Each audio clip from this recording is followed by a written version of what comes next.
apa kabar? Sekarang kita sampai di bagian 8b ya. Kita akan buat 3 seri sampai 8c di mana Yesus berkata, "Akulah Hashem" atau Yod-Heh-Vav-Heh. Ini adalah bukti keempat, Yesus sang penebus dosa. Ya, jadi Yesus itu disebut juga Hagoel Adam atau penebus umat manusia, ya, penebus anak-anak Adam. Di Yohanes 3 ayat 14, Yesus berkata, "Dan sama seperti Musa meninggikan ular di padang gurun, demikian juga sang anak manusia harus ditinggikan." Ya, ini referensinya di Bilangan 21 ayat 9 yang kemarin kita belajar mengenai ular tembaga Musa. Ya, jadi ketika orang Israel dipagut ular, Tuhan menyuruh Musa membuat ular tembaga digantung di atas pohon. Ya, ular itu lambang dosa, tembaga itu adalah logam lambang penghakiman.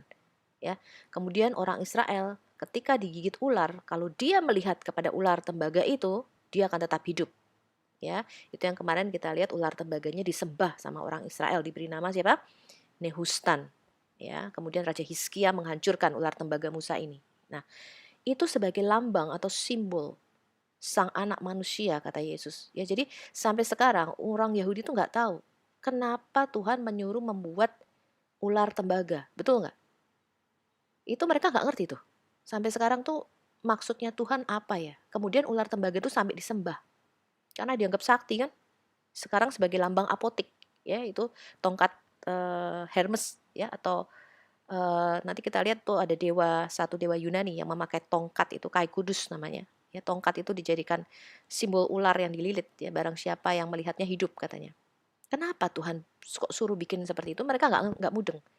Sampai Yesus menyingkapkannya ya di perjanjian baru. Sama seperti Musa katanya. Aku ini Mesias nanti akan digantung di pohon sebagai apa? Substitusi, dan barang siapa percaya kepada aku, dia akan tetap hidup, dia akan mempunyai hidup yang kekal. Itu maknanya, itu simbolnya. Ya, makanya nggak bisa baca perjanjian baru, baca perjanjian lama tanpa Yesus, nggak mudeng, ya muter terus dia blunder. Nah, Yohanes 8 ayat 28, maka kata Yesus, apabila kamu telah meninggikan sang anak manusia, barulah nanti kamu tahu, akulah dia, dan bahwa aku tidak dapat berbuat apa-apa dari diriku sendiri, tetapi aku berbicara tentang hal-hal sebagaimana diajarkan Bapa kepadaku. Ya. Nah, di 2 Korintus 5 ayat 21, dia yang tidak mengenal dosa telah dibuatnya menjadi dosa karena kita, supaya dalam dia kita dibenarkan oleh Allah. Lah, itu adalah Goel Ha-Adam, ya, atau kinsman redeemer ya. Yesus itu harus dibuat menjadi dosa. Artinya semua dosa umat manusia itu ditimpakan pada Yesus supaya dia bisa turun ke dunia orang mati. Karena selama Yesus itu hidup kudus, dia nggak bisa mati. Ya. Kemudian Ulangan 21 ayat 22. Apabila seseorang berbuat dosa yang sepadan dengan hukuman mati, lalu ia dihukum mati, kemudian kau gantung dia pada sebuah tiang, ya ini kitab Taurat ya, maka janganlah mayatnya dibiarkan semalam-malaman pada tiang itu, tetapi haruslah engkau menguburkan dia pada hari itu juga. Sebab seorang yang digantung itu terkutuk oleh Allah. Jadi Yesus itu jadi kutuk supaya kita itu diberkati. Ya, jadi dia itu menjadi pengganti, anak domba tadi loh. Ya, nah janganlah engkau menajiskan tanah yang diberikan Tuhan Allahmu kepadamu menjadi milik pusakamu. Galatia 3 ayat 13, Kristus telah menebus kita dari kutuk hukum Taurat dengan jalan apa? Menjadi kutuk karena kita. Sebab ada tertulis, terkutuklah orang yang digantung pada kayu salib. Ya, jadi itu maknanya teman-teman. Makanya dia tuh ditelanjangi, dipukul, seharusnya kita itu. Itu hukuman itu buat kita. Ya, karena apa? Karena Allah itu adil, sekaligus dia kasih. Ya. Sekarang bisa nggak manusia itu menebus dirinya sendiri? Kemarin kita lihat konsep Alkitab mengenai dosa adalah hutang. Kalau semua orang sudah berdosa, berarti semua orang punya hutang. Saya punya hutang, Anda punya hutang. Ya, saya nggak bisa bayari hutangmu, kamu juga nggak bisa bayari hutangku. Masih ngutang gitu kan ya, sama-sama orang hutang gitu ya kan. Nah, bagaimana caranya kita ditebus teman-teman? Mazmur 49 menyatakan mustahil bagi manusia menebus dirinya sendiri. Tidak seorang pun dapat membebaskan dirinya atau memberikan tebusan kepada Allah ganti nyawanya. Karena terlalu mahal harga pembebasan nyawanya dan tidak memadai untuk selama-lamanya, supaya ia tetap hidup untuk seterusnya dan tidak melihat lubang kubur. Ya. Jadi kita nggak bisa nebus diri kita sendiri. Harganya tuh terlalu mahal. Ya, jadi Yesus mati itu bukan murahan. Ya, keselamatan itu anugerah. Karena apa? Kita nggak sanggup bayar. Kamu tuh bayar dengan darahmu aja nggak bisa gitu. Darahmu udah najis. Ya, inilah jalannya orang-orang yang percaya kepada dirinya sendiri. Jadi kalau kamu percaya, ya, bahwa kamu sendiri itu bisa menebus. Mazmur Daud mengatakan apa? Ya, ini loh jalanmu. Ajal orang-orang yang gemar akan perkataannya sendiri. Kamu akan seperti domba, ya, meluncur ke dalam dunia orang mati, digembalakan oleh maut. Mereka turun langsung ke kubur. Perawakan mereka hancur. Dunia orang mati menjadi tempat kediaman mereka. Tetapi Allah akan membebaskan nyawaku dari cengkraman dunia orang mati, sebab Ia akan menarik aku. Jadi siapa yang bisa menarik kita dari dunia orang mati? Allah sendiri. Hanya Allah yang bisa menebus kita. Yesaya 43 ayat 11. Juru selamat, Hagoel Adam, itu hanya Tuhan. Hanya Yod-Heh-Vaveh. Ya, kemarin kita sudah lihat Yesaya 43 ayat 11. Anoki, Anoki, Yod-Heh-Vaveh. Aku, Yahweh. Dan tidak ada juru selamat, Yasha, selain daripadaku. Ya, jadi Tuhan mengatakan tidak ada juru selamat selain aku. Ya, itu udah ditutup sama Tuhan, berarti nggak ada yang lain. Ya, yang lain itu cuma juru kunci aja. Hosea 13 ayat 4. Sekali lagi, hanya Tuhanlah juru selamat. Tetapi aku adalah Yod-Heh-Vaveh, Tuhan, ya, Allahmu sejak di tanah Mesir. Engkau tidak mengenal Allah kecuali aku, dan tidak ada juru selamat selain dari aku. Yesaya 45 ayat 22. Berpalinglah kepadaku, dan biarkanlah dirimu diselamatkan, hai ujung-ujung bumi. Sebab akulah Allah, dan tidak ada yang lain. Yesaya 45 ayat 21. Tidak ada juru selamat selain Yahweh. Bukankah aku, Yahweh? Tidak ada yang lain. Tidak ada Allah selain daripadaku. Allah yang adil dan juru selamat. Tidak ada yang lain kecuali aku. Yesaya 45 ayat 15. Sungguh engkau Allah yang menyembunyikan diri, Allah Israel, juru selamat. Nah, kalau tadi kita melihat hanya Yod-Heh-Vaveh yang bisa menjadi juru selamat kita. Ya, setelah semua nubuatan digenapi, semua nubuatan itu disampaikan melalui para nabi. Kemudian Galatia 4 ayat 4 kemarin kita belajar apa? In the fullness of time, setelah genap waktunya, maka Allah mengutus anaknya ke dalam dunia. Ya, ini kabar gembira yang disampaikan malaikat Gabriel kepada Maria. Matius 1 20 sampai 21. Ini kata malaikat kepada Yusuf, ya, ketika Yusuf tahu Maria hamil, ya kan? Dia mau cerai kan diam-diam. Tetapi ketika ia mempertimbangkan maksud itu, malaikat Tuhan nampak kepadanya dalam mimpi dan berkata, Yusuf anak Daud, janganlah engkau takut mengambil Maria sebagai istrimu. Sebab anak yang di dalam kandungannya adalah dari Roh Kudus. Ia akan melahirkan anak laki-laki dan engkau akan menamakan dia Yeshua, ya, atau Yesus dalam bahasa Yunaninya. Karena apa? Kenapa harus diberi nama Yeshua? Tadi Yasa itu artinya apa? Juru selamat, ya. Karena dialah yang akan menyelamatkan umatnya dari dosa mereka. Jadi Yeshua itu artinya Yahweh Shua, Yahweh keselamatanku. Bukan Isa. Ya, Isa itu nggak punya arti, teman-teman. Lalu di dalam Lukas 2 ayat 10 sampai 12 ini dicatat berita malaikat kepada para gembala, ya. Jadi Lukas ini mengumpulkan kesaksian-kesaksian, ya. Kemudian dia catat, ya. Lalu kata malaikat itu kepada mereka, jangan takut sebab sesungguhnya aku memberitakan kepadamu kesukaan besar untuk seluruh bangsa. Hari ini telah lahir bagimu siapa? Yasa, ya, atau Soter, juru selamat. Yaitu siapa? Mesias. Namanya Al-Masih. Yaitu Yahweh, Kurios itu di kota Daud. Dan inilah tandanya bagimu. kamu akan menjumpai seorang bayi dibungkus dengan lampin dan terbaring di dalam palungan. Berarti ini tanda yang nggak biasa ya. Kalau tanda itu berarti sesuatu yang tidak normal. Kenapa bayi Yesus harus dibungkus dengan lampin?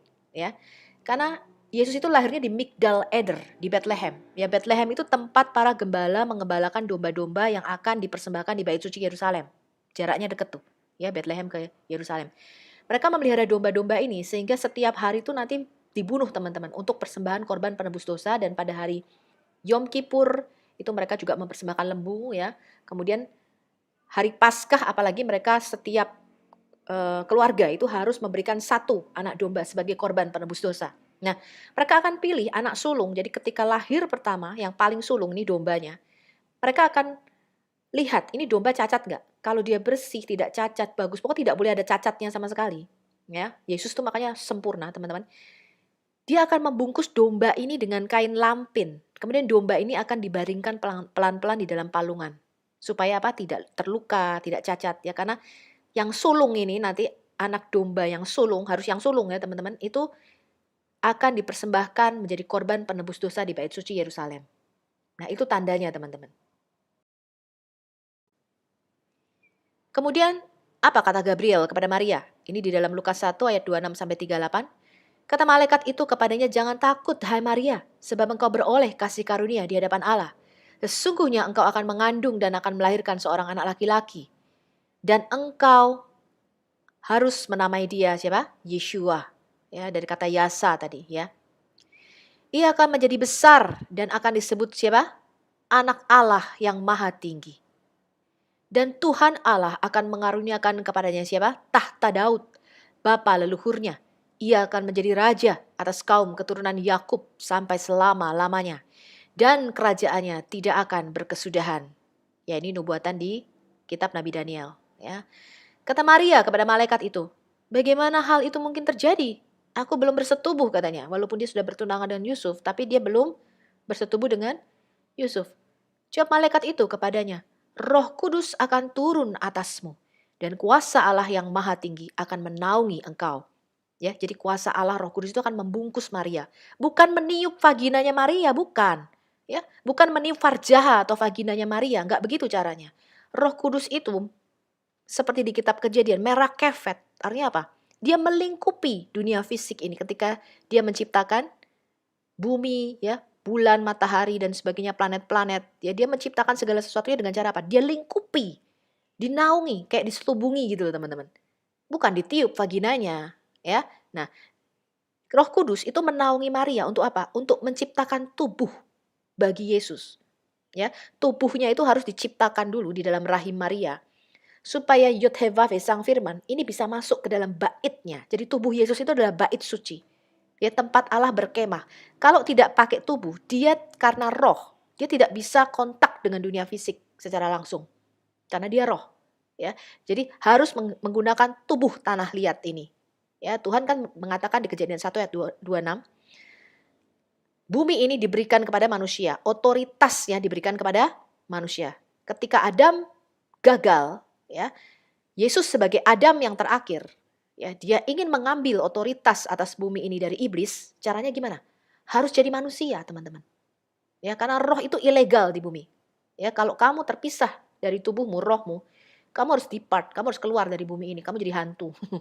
Ya, selama kamu di bumi ini, kamu harus memakai tubuh tanah liat. Makanya iblis juga ketika dia mau merebut otoritas dari Adam, dia menggunakan tubuh tanah liat, yaitu ular. Ya, karena iblis itu juga roh. Ya, jadi segala sesuatu yang legal, kalau kita berperang di dalam roh secara legal, ya, itu harus menggunakan tubuh tanah liat. Itu hukum roh namanya. Ya.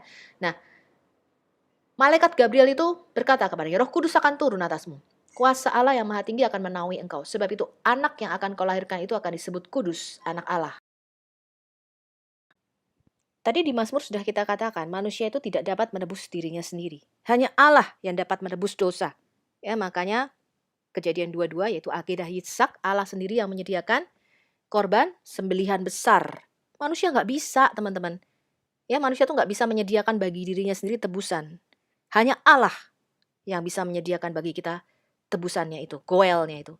Ya, di Markus 10 ayat 45 Yesus berkata, karena sang anak manusia juga datang bukan untuk dilayani. Yesus berkata, aku ini datang bukan untuk dilayani, melainkan untuk melayani dan untuk memberikan nyawanya menjadi tebusan bagi banyak orang. Matius 20 ayat 28. Sama seperti sang anak manusia datang bukan untuk dilayani, ya, melainkan untuk melayani dan untuk memberikan nyawanya menjadi tebusan bagi banyak orang. Dua Injil ini yang catat, Markus dan Matius. Yohanes 10 ayat 11. Akulah gembala yang baik, ya. Bukti ketiga kemarin kita lihat, siapa gembala yang baik? Yotevave, ya. Gembala yang baik memberikan nyawanya bagi domba-dombanya, bukan lari. Gak ada gembala yang baik itu lari, teman-teman, apalagi melarikan diri ke negeri orang karena kasus hukum. Itu bukan gembala yang baik yang kamu ikuti, teman-teman. Ya. Itu gembala pengecut namanya, ya. Nah, apalagi Isa, ya, yang melarikan diri dari hukuman salib. Itu pengecut, teman-teman. Jangan diikuti itu. Ya, itu gembala pengecut itu yang melarikan diri dari hukuman salib, ya.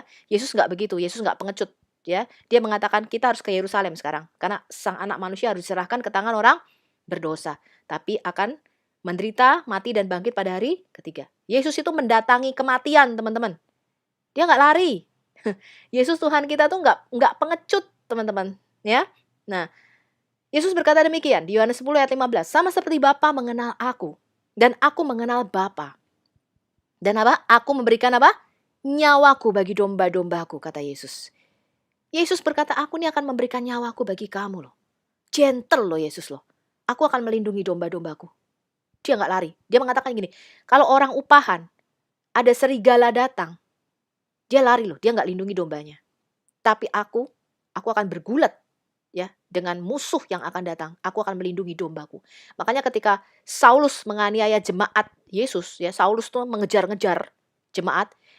Yesus menemui Saulus dan berkata, Saulus, Saulus, susah bagimu menendang galah rangsang. Mengapa engkau menganiaya aku, kata Yesus. Kalau engkau menganiaya domba-dombaku, tuh engkau menganiaya aku, katanya. Saulus berkata, siapakah engkau Tuhan? Dia buta 3 hari. Ya, dia nggak bisa makan, nggak bisa minum, dia buta 3 hari setelah dia ketemu sang juru selamat itu. Dan namanya diubah menjadi apa? Paulus. Makanya Paulus mengatakan apa? Dari semua orang aku ini paling berdosa. Dari semua rasul aku ini paling berdosa karena aku ini mantan apa? Mantan penganiaya jemaat, katanya. Ya, semakin besar dosamu diampuni. Orang yang berhutang makin gede dosanya diampuni, makin bersyukur dia. Betul nggak? Ya. Makanya Paulus mengatakan apa? Aku bekerja lebih giat daripada yang lain. Kenapa? Karena aku nih paling berdosa, katanya. Ya. Yohanes 10 ayat 17. Bapa mengasihi aku, kata Yesus. Oleh karena apa? Aku memberikan nyawaku. Untuk apa? Untuk menerimanya kembali, kata Yesus. Jadi Yesus menubuatkan kematian dan kebangkitannya di sini. Dalam seluruh Tanak atau perjanjian lama, Allah itu melarang kita minum darah apapun. Ya, makan bangkai juga tidak boleh. Ya, minum darah itu najis. Ya, Tuhan berkata, barang siapa minum darah, baik kamu maupun orang asing, aku pasti akan membunuhnya. Sebab aku telah memberikan darah itu sebagai apa? Pendamaian atas nyawamu. Karena darah mengadakan pendamaian dengan perantaraan nyawa. Ya, jadi untuk sementara mengcover dosamu supaya kamu tuh nggak mati, kata Allah. Ya. Nah, sampai ya 4.000 tahun kemudian, ya, setelah Allah berfirman nih, ya, dari mulai sejak zaman Adam, jangan minum darah apapun, ya, karena harus ada apa? Darah anak domba itu yang dipersembahkan, ya, sejak zaman Adam jatuh dalam dosa. Sampai satu waktu di dalam sejarah Yesus berdiri mengambil cawan yang berisi anggur itu dan berkata apa? Minum darah ini. Ya, minum sebab inilah darahku. Darah perjanjian yang ditumpahkan bagi banyak orang untuk pengampunan dosa. Ya. Nah, mengenai ini nanti kita akan bahas khusus, saya janji kemarin apa teman-teman di dalam apa? The Blood Atonement. Ya, kita akan membahas khusus mengenai The Blood Atonement. Ini adalah kitab Yesaya 53 yang tidak boleh dibaca di sinagog Yahudi. Kenapa? Selalu dilompati. Jadi mereka tuh ada pembacaan tiap minggu ya. Tapi Yesaya 53 ini dilompati, teman-teman. Karena di sini menubuatkan mengenai kematian dan kebangkitan Mesias. Yesaya 53 mengatakan demikian. Sebagai taruk ia tumbuh di hadapan Yahweh. dan sebagai tunas dari tanah kering. Ia tidak tampan dan semaraknya pun tidak ada sehingga kita memandang dia, dan rupa pun tidak sehingga kita menginginkannya. Ia dihina dan dihindari orang, seorang yang penuh kesengsaraan dan yang biasa menderita kesakitan. Ia sangat dihina sehingga orang menutup mukanya terhadap dia. Dan bagi kita pun dia tidak masuk hitungan. Ya, bagi orang Yahudi sendiri, Mesias itu tidak masuk hitungan. Tetapi sesungguhnya apa? Penyakit kitalah yang ditanggungnya dan kesengsaraan kita yang dipikulnya. Padahal kita mengira apa? Dia kena tulah, dipukul dan ditindas Allah. Tetapi dia tertikam oleh karena pemberontakan kita. Ya, dia ditusuk atau ditikam oleh karena pemberontakan kita. Pemberontakan itu kemarin kita belajar apa, teman-teman? Dosa. Ya, dosa itu adalah pemberontakan terhadap firman Tuhan atau rebellion against God. Ya, dia diremukkan oleh karena apa? Kejahatan kita ini loh, teman-teman. Ganjaran yang mendatangkan keselamatan bagi kita ditimpakan kepadanya. Ya. Dan oleh apa? Bilur-bilurnya kita menjadi sembuh. Ya, ini sembuh bukan hanya jasmani tapi rohani juga, teman-teman. Ya, dari segala kejahatan kita ini. Kita sekalian sesat seperti domba. Ya, domba itu kalau nggak ada gembala tuh nggak ngerti jalan, teman-teman. Nggak kayak anjing. Kalau anjing kamu lepas bisa pulang sendiri. Domba kamu lepas nyasar, teman-teman. Ya. Kita sekalian sesat seperti domba, masing-masing mengambil jalannya sendiri. Tapi Yahweh menimpakan kepadanya kejahatan kita sekalian. Ya, jadi ketika Yesus disalib, itu semua kejahatan, semua dosa-dosa manusia itu ditimpakan kepada Yesus. Dia apa? Dianiaya. Tetapi dia membiarkan diri ditindas dan tidak membuka mulutnya. Ya, kemarin ketika Yesus dibawa ke pengadilan, dia tidak membuka mulutnya, dia diam saja, dia tidak melakukan pembelaan diri. Seperti anak domba yang dibawa kemana? Ke pembantaian. Ya, Anda kalau lihat domba lagi mau dibunuh, itu dia diam aja. Ya, dia tahu dia akan mati. Ya, seperti induk domba yang keluh di depan orang-orang yang menggunting bulunya, ia tidak membuka mulutnya. Sesudah penahanan dan penghukuman ia terambil. Ya, jadi Yesus itu ditahan dulu, terus kemudian dicambuk. Ya, nanti kita lihat ya berapa cambukan itu dan bagaimana caranya crucifixion itu dilakukan. Dan tentang nasibnya, siapakah yang memikirkannya? Sungguh, ia terputus dari negeri orang-orang hidup. Ini berarti mati, betul ya? Terputus, cut off dari negeri orang-orang hidup. Jadi Mesias itu harus cut off, mati.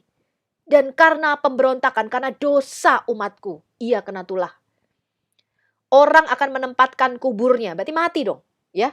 Ditempatkan di kuburnya, ini bukan pingsan seperti kata Zakir Naik, ya? Mati, cut off, terputus. Ya, nanti kita lihat nubuatan Yunus, ya, yang Zakir Naik gak bisa ngerti. Saya ajarin nanti, ya. Orang menempatkan kuburnya di antara orang-orang fasik, di antara penjahat, betul ya? Yesus matinya di antara orang-orang fasik. Dan dalam matinya ia ada di antara penjahat-penjahat. Ya, Yesus ada di tengah, ada dua penjahat di kanan kirinya, ya. Sekalipun ia tidak berbuat kekerasan dan tipu tidak ada di dalam mulutnya. Tetapi Tuhan, Yahweh berkehendak meremukkan dia dengan kesakitan. Apabila ia menyerahkan dirinya sebagai apa? Korban penebus dosa. Ia akan melihat keturunannya. Wow, apabila sang firman itu, firman Yahweh itu, menyerahkan dirinya sebagai korban penebus dosa. Ya, Yahweh Elohim berjanji, kamu akan melihat keturunanmu. Siapa? Kita ini loh, anak-anak rohaninya. Umurmu akan lanjut. Ya, ini menubuatkan kebangkitan sang Mesias. Dan kehendak Yahweh akan terlaksana olehnya. Sesudah kesusahan jiwanya, ia akan melihat terang dan menjadi puas. Dan hambaku itu, ya, jadi firman Yahweh dalam tubuh manusia itu disebut tangan kanan Elohim atau hamba Elohim, ya. Sebagai orang benar, Mesias itu akan membenarkan banyak orang oleh hikmatnya. Ya, jadi dia akan membenarkan banyak orang, teman-teman, oleh hikmatnya. Dan kejahatan mereka dia pikul. Jadi kejahatan kita itu Yesus yang pikul. Sebab itu, kata Tuhan, aku akan membagikan kepadanya apa? Orang-orang besar sebagai rampasan. Dan ia akan memperoleh apa? Orang-orang kuat sebagai jarahan. Yaitu sebagai ganti karena ia telah menyerahkan nyawanya ke dalam maut. Dan karena ia terhitung apa? Di antara apa? pemberontak-pemberontak. Jadi Yesus itu kemarin ketika mengatakan, sekarang barang siapa mempunyai bekal, jual beli pedang.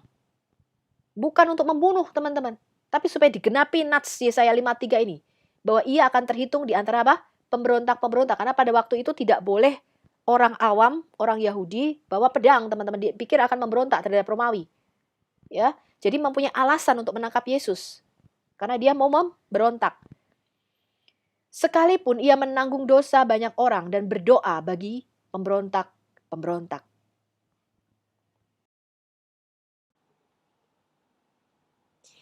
Ini adalah Yeremia 11 ayat 19 ya.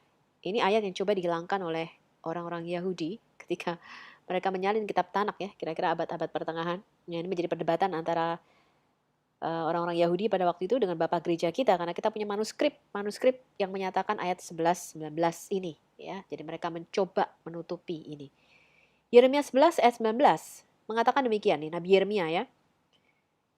Tetapi aku seperti anak domba jinak yang dibawa untuk disembelih. Ini nubuatan mengenai Mesias. Ya, dia akan menjadi anak domba itu yang akan disembelih. Aku tidak tahu bahwa mereka mengadakan persepakatan jahat terhadap aku.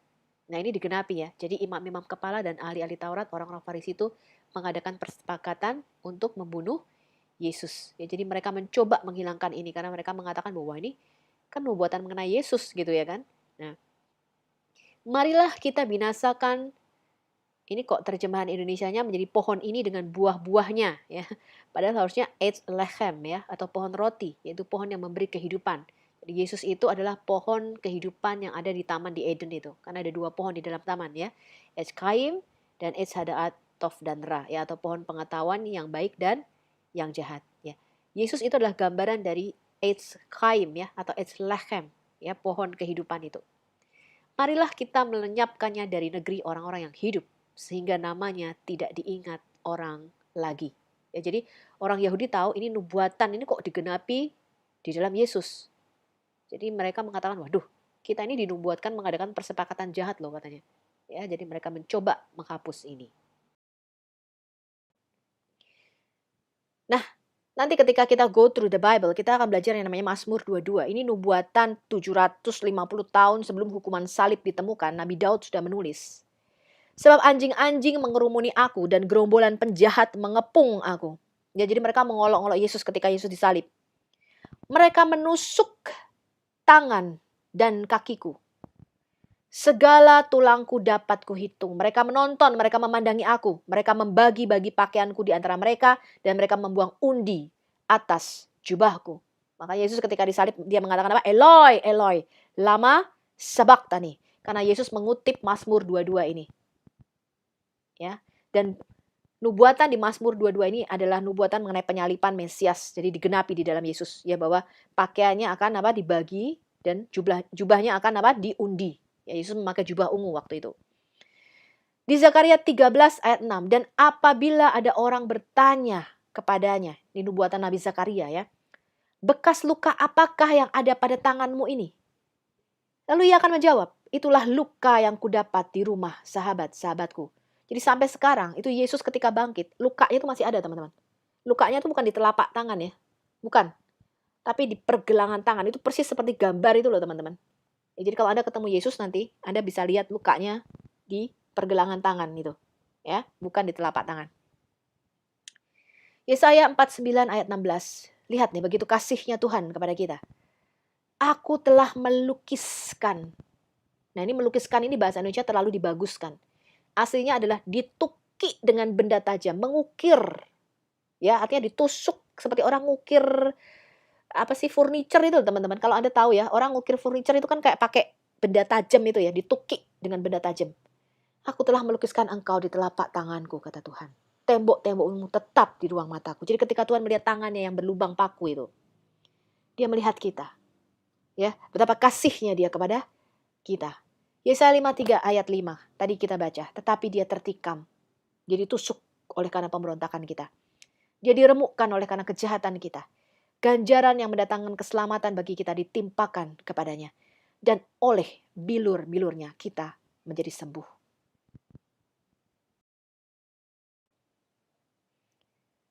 Lalu siapakah yang disalibkan? Kemarin kita lihat Yesus sebagai Sang Firman itu tubuhnya disalibkan. Tapi siapa sih sebenarnya yang ada di dalam tubuh itu? Tadi kita lihat tubuh itu diciptakan oleh Roh Kudus di dalam rahim Maria. Kemudian Sang Firman itu nuzul masuk ke dalam baitnya, di dalam tubuh yang sudah diciptakan oleh Roh Kudus itu. Dan dia menjadi manusia. Ya, dia mengambil hakikat manusia. Yesaya 43 ayat 11, kemarin kita mengatakan, aku, anoki, yudhevave. Ada dua di sini. Tidak ada juru selamat selain daripadaku. Tuhan itu kalau berkata-kata itu nggak pernah sia-sia, teman-teman. Ya, di dalam Alkitab itu kalau Anda perhatikan Tuhan itu kalau ngomong tuh nggak sembarangan. Sekali Tuhan ngomong itu menjadi hukum, menjadi ketetapan selama-lamanya, nggak bisa ditarik lagi.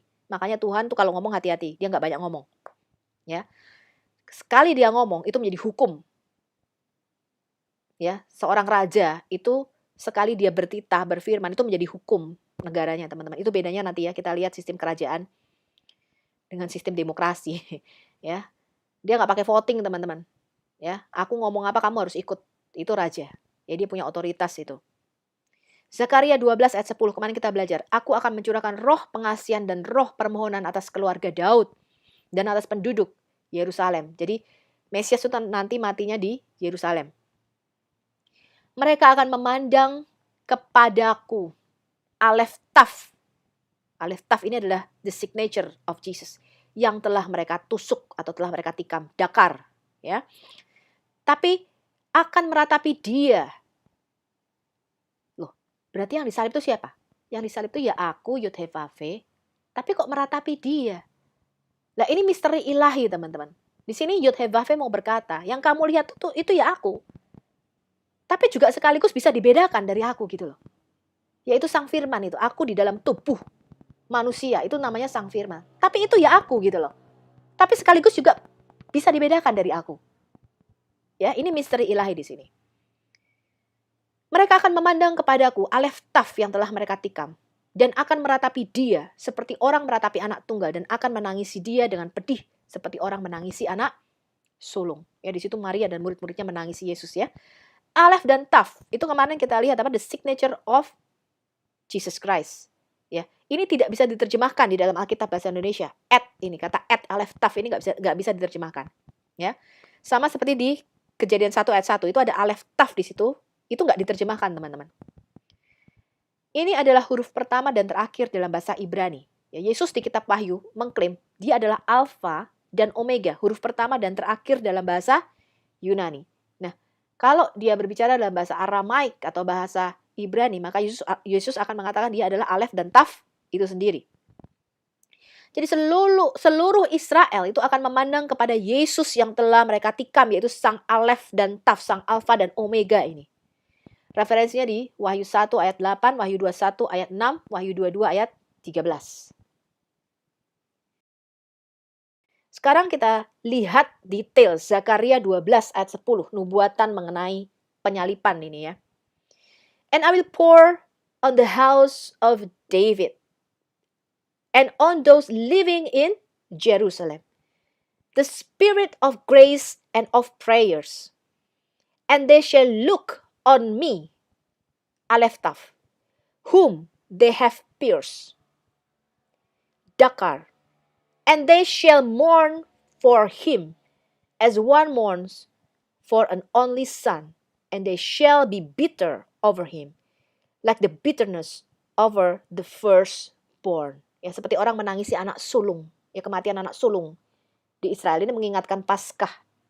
Ya, Paskah di Mesir, ya, ketika anak sulung itu dibunuh oleh Tuhan. Dakar itu artinya ditusuk dengan tajam, teman-teman. Siapa yang ditusuk? Yang ditusuk adalah Yod-Heh-Vav-He, Sang Aleph dan Taf itu. Yohanes 19 ayat 19 sampai 22. Ini adalah tulisan Pilatus di atas kayu salib. Ya, Pilatus kan menyuruh memasang tulisan dalam 3 bahasa. Bahasa Latin, bahasa Yunani, bahasa Ibrani, ya. Dan Pilatus menyuruh memasang juga tulisan di atas kayu salib itu, bunyinya apa? Yesus orang Nazaret, raja orang Yahudi. Ya, ini dalam 3 bahasa, ya, Ibrani, Latin dan Yunani. Lalu ketika imam-imam kepala, ini ahli Taurat ya teman-teman, orang yang bisa bahasa Ibrani ini bukan kaleng-kaleng ini, ya, bukan orang umi, orang yang tidak tahu baca Alkitab, enggak. Ini orang yang tidak buta huruf. Ya, dia punya Alkitab, dia tahu Tanak, imam-imam kepala katanya. Ya, ini berbahasa Ibrani. Jadi pada waktu itu bangsa Yahudi itu kebanyakan bahasanya Yunani. Mereka udah nggak bisa lagi bahasa Ibrani. Hanya imam-imam kepala dan ahli-ahli Taurat yang berbahasa Ibrani pada waktu itu. Jadi ketika Pilatus menuliskan itu dalam bahasa Ibrani, protes mereka. Imam-imam kepala ini datang kepada Pilatus dan protes. Jangan engkau tulis begitu, raja orang Yahudi. Tetapi bahwa ia mengatakan, aku adalah raja orang Yahudi. Jawab Pilatus apa? Apa yang kutulis tetap tertulis. Pertanyaannya, bahasa Ibrani ini hanya dipakai di bait suci. Pada waktu itu orang Saduki yang menguasai bait suci ya. Orang Farisi itu tidak punya kuasa di bait suci ya. Mereka berkuasa di sinagog-sinagog, tapi bait suci Yerusalem itu dikuasai oleh orang-orang Saduki yang tidak percaya kebangkitan ya. Bahasa Ibrani ini hanya dipakai oleh imam-imam kepala, orang Farisi dan ahli Taurat. Mengapa mereka mau merubah tulisan di atas kayu salib Yesus? Apa sih yang mereka baca? Dan apa alasannya mereka mau merubah tulisan itu? Kita baca ya. Ini bahasa Ibraninya teman-teman. Yesus orang Nazaret, raja orang Yahudi. Yeshua Hanasare Vamelek Hayehudim. Nah, orang Yahudi itu tahu yang namanya the Bible Code atau kode Alkitab. Ya, saya nggak akan nyentuh ke sana, nanti melebar. Ya, ini kode rahasia teman-teman. Caranya bagaimana mereka membaca Alkitab. Mereka punya yang namanya kode rahasia, yang namanya Bible Code. Ketika mereka membaca Yeshua Hanasare Vamelek Hayehudim, mereka tahu ini adalah Yod He Vav He atau nama kudus Tuhan itu sendiri. Berarti yang disalibkan itu siapa? Yod He Vav He. Maka tadi Zakaria 12 ayat 10 menyatakan mereka akan memandang kepadaku. Yod He Vav He. Aleph dan Taf itu. Alfa dan Omega itu. Yang telah apa? Mereka salibkan. Tapi mereka memandang kepada dia. Loh, yang ditusuk aku kok. Yang dipandang dia. Itu adalah the mystery of the divine being. Ya, the mystery of the Trinity. Rabi Yahudi itu menggunakan kode yang tersembunyi dalam setiap kalimat. Begitu juga kalau mereka mengirim pesan. Ya, karena waktu itu supaya tidak diketahui musuh. Ya. Itu mereka memakai satu kode sendiri, teman-teman. Ya. Sehingga ketika mereka membaca tulisan yang dipasang Pilatus dalam bahasa Ibrani, maka nama itu adalah nama Tuhan sendiri. Yaitu siapa? Hashem. Yod-Heh-Vav-Heh. Ada muslim yang bertanya, ego eimi itu kan dipakai 18 kali ya di dalam Alkitab Perjanjian Baru. Tadi kalau dikatakan ego eimi itu merujuk kepada Keluaran 3 ayat 14. Ehyeh, asyar ehyeh atau akulah dia. Itu kan ego eimi hoon, kemarin kita belajar ya. Dia tanya, apakah semua kata-kata ego eimi itu merujuk kepada Yod-Heh-Vav-Heh? Ya jelas tidak. Ego eimi itu kan artinya akulah dia. Kita harus melihat konteks kalimatnya. Ya, ketika berbicara ego eimi itu konteksnya apa? Matius 26 ayat 25. Yudas yang hendak menyerahkan dia itu menjawab katanya, ego eimi. Yudas juga berkata ego eimi gitu. Bukan aku ya Rabi, kata Yesus, engkau telah mengatakannya. Jadi Yesus mengatakan, orang yang duduk makan bersama aku, yang mencelupkan rotinya, ya bersama dengan aku, duduk makan semeja, ini akan mengkhianati aku, kata Yesus. Kemudian Yudas Iskariot itu bisa merasa loh. Dia bisa tiba-tiba ngomong, akukah dia Rabi? Gitu. Apakah aku yang kau maksud? Katanya, ego eimi, akukah dia? Dia siapa? Dia yang akan mengkhianati engkau, gitu loh maksudnya. Jadi harus cerdas ya. Yesus berkata, engkau telah mengatakannya. Nah, dalam konteks kalimat ini, Yudas itu mengklaim bahwa dialah yang akan mengkhianati Yesus. Gitu teman-teman. Ya, jadi jelas ego eimi yang dikatakan Yudas itu merujuk pada perkataan Yesus sebelumnya. Sang anak manusia memang akan pergi sesuai dengan apa yang tertulis tentang dia. Kan tetapi celakalah orang yang olehnya sang anak manusia itu diserahkan. Adalah lebih baik bagi orang itu sekiranya tidak dilahirkan. Ya, ini nubuatan mengenai pengkhianat itu. Nah, di dalam Yohanes 4, ya, ketika Yesus berkata-kata dengan wanita Samaria, ya, yang ada di sumur Yakub pada waktu itu, ketika Yesus meminta air, ya, dan kemudian Yesus mengatakan, aku akan memberikan kepadamu air hidup. Kalau kamu minum air ini, kamu akan haus lagi, kata Yesus kemarin ya. Tapi kalau kamu minum air yang akan kuberikan, yaitu Roh Kudus, kamu tidak akan haus lagi, kata Yesus. Nah, konteks kalimat ini sama ketika Yesus mengatakan, akulah dia, ego eimi, yang sedang berkata-kata dengan engkau. Itu merujuk pada pernyataan dari wanita Samaria itu.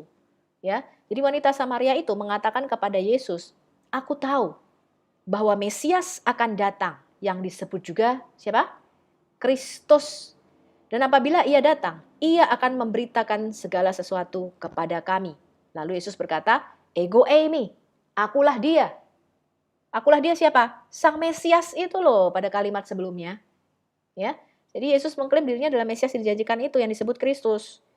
Gitu teman-teman, jadi harus cerdas ya. Makanya harus sambil minum macchiato, Ovaltine macchiato kalau baca Alkitab tuh.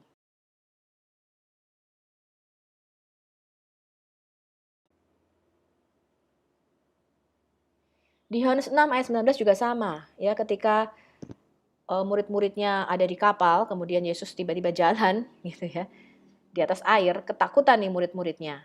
Ya, ini dalam konteks Yesus berjalan di atas air, murid-muridnya melihat dia. Ya, kemudian Yesus menegaskan dirinya, aku ini ego eimi, jangan takut katanya. Ya. Kemudian ada kisah di Yohanes 9 ayat 9, ini orang yang buta sejak lahir, kemudian disembuhkan oleh Yesus. Ya, orang buta sejak lahir, bayangin, disembuhkan oleh Yesus. Ya. Kemudian orang-orang yang tidak percaya itu berkata kepada si pengemis buta tetangga mereka ini, loh kamu ini bener nggak sih? Orang yang dulu tuh buta sejak lahir yang sukanya ngemis itu. Kemudian orang buta itu menjawab, ego eimi, akulah dia. Artinya apa? Iya, akulah dia orang buta si pengemis itu, gitu loh maksudnya. Ya, yaitu merujuk pada orang buta yang memang adalah orang yang sama. Gitu ya. Nah, kemudian ada orang yang berkata, benar, inilah dia. Ada pula yang berkata, bukan, tetapi ia serupa dengan dia. Karena nggak percaya gitu loh. Tapi orang itu sendiri berkata apa? Akulah dia. Akulah si pengemis buta itu, ego eimi. Begitu juga dengan Petrus. Ya, ketika Petrus dijemput ya untuk datang ke rumah Cornelius, Petrus turun ke bawah nih. Dan orang-orang itu lagi pada cari. Cari ada orang yang namanya Petrus nggak di sini. Kemudian Petrus turun dan berkata, ego eimi. Akulah dia yang kamu cari. Gitu loh teman-teman. Bukan merujuk pada asyir ye. Jadi harus cerdas nih ya. Petrus berkata, ego eimi. Akulah dia yang kamu cari. Apa maksud kedatangan kamu? Nah, jadi Petrus merujuk dialah yang mereka cari pada kalimat sebelumnya. Jadi mesti lihat konteksnya kalau baca tuh utuh. Dan kita sebagai orang Kristen jangan mau apa? Dibodohi. Jadi ikut gila loh kita teman-teman beneran. Ya. Kisah Rasul 26 ayat 29 kata Paulus.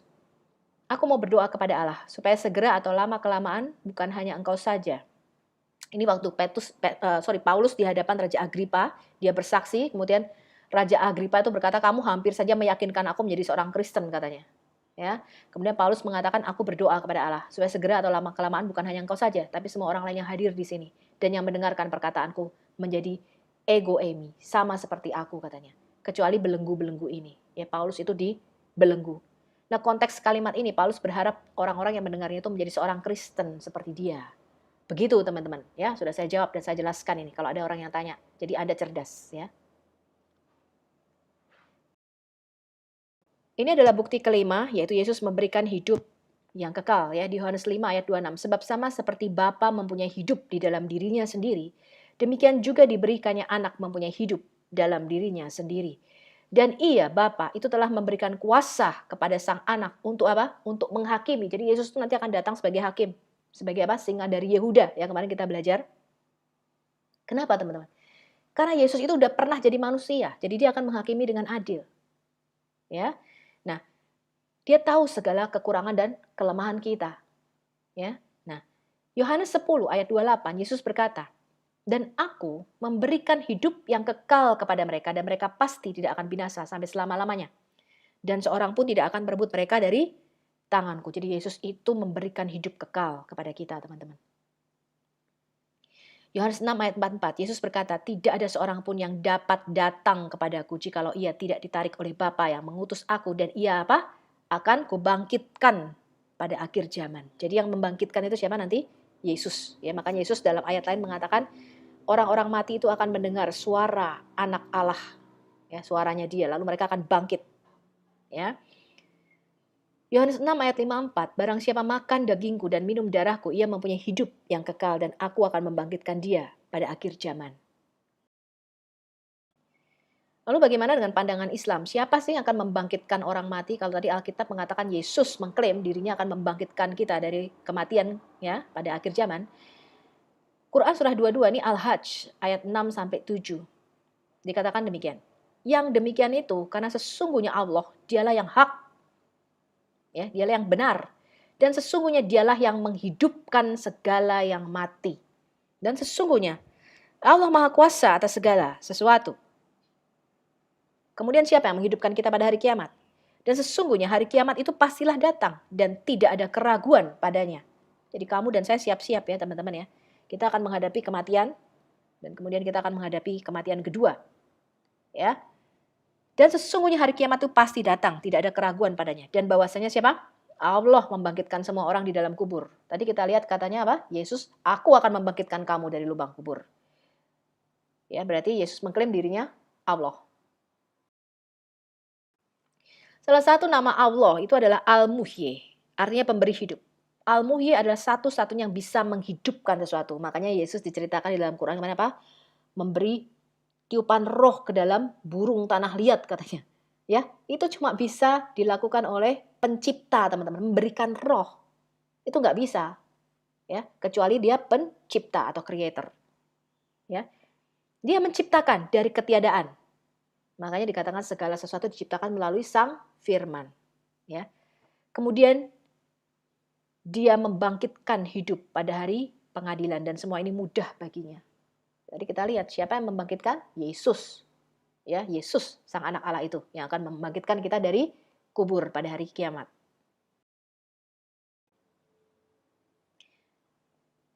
Yohanes 14 ayat 6. Yesus adalah Al-Haq.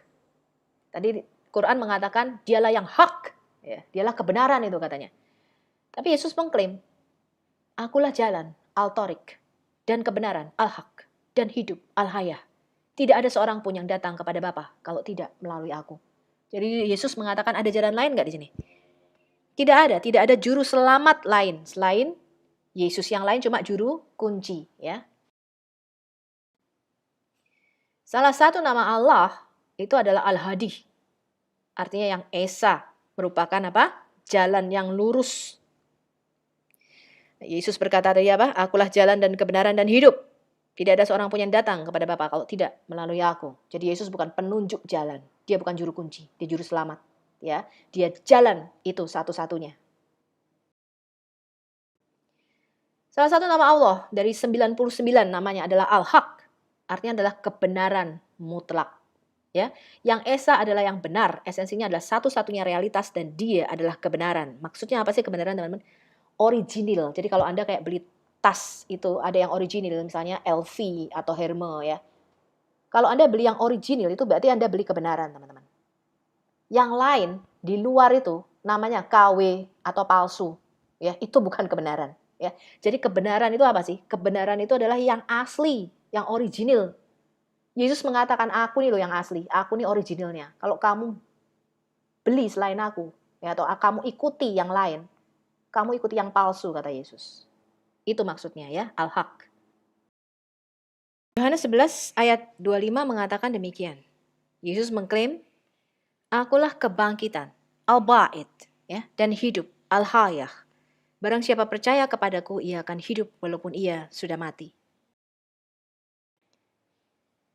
Salah satu nama Allah itu adalah Al-Hayah, ya, yang Esa yang memiliki kehidupan yang berkelanjutan tanpa awal dan tanpa akhir. Ya, ini adalah nama Tuhan kita yang disebut dalam kitab Keluaran ya 3 ayat 14 kemarin. Ehyeh Asher, Ehyeh dari kata Hayah ya, atau the self-existing one, dia yang ada dengan sendirinya. Dari akar kata inilah nama Tuhan kita yaitu Yod-Heh-Vav-He dibentuk.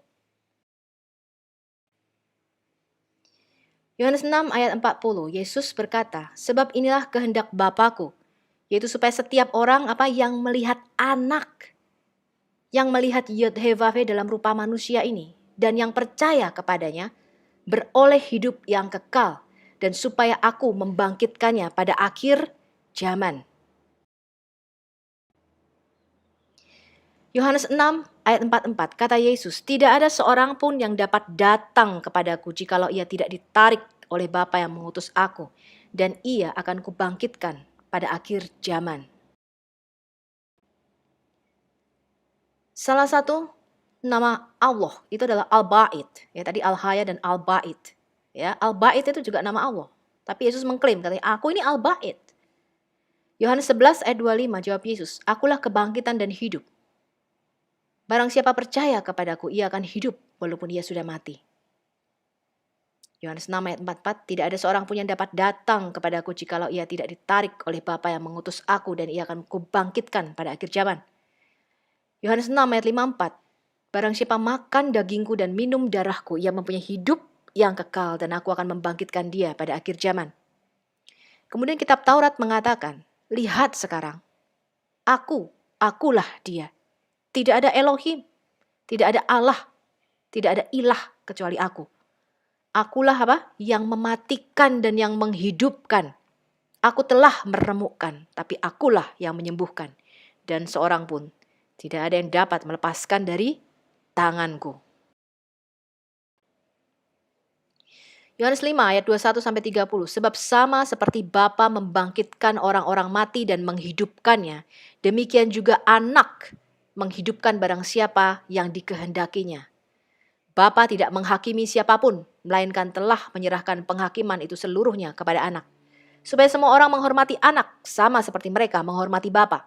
Barang siapa tidak menghormati Anak, ia juga tidak menghormati Bapa yang mengutus dia. Aku berkata kepadamu, sesungguhnya barang siapa mendengar perkataanku dan percaya kepada dia yang mengutus aku, ia mempunyai hidup yang kekal dan tidak turut dihukum, sebab ia sudah pindah dari dalam maut ke dalam hidup." Aku berkata kepadamu, sesungguhnya saatnya akan tiba dan sudah tiba, bahwa orang-orang mati akan mendengar siapa? Suara Anak Allah, dan mereka yang mendengarnya akan hidup. Sebab sama seperti Bapa mempunyai hidup dalam dirinya sendiri, demikian juga diberikannya Anak mempunyai hidup dalam dirinya sendiri. Dan ia telah memberikan kuasa kepadanya untuk apa? Menghakimi, karena ia adalah sang Anak manusia.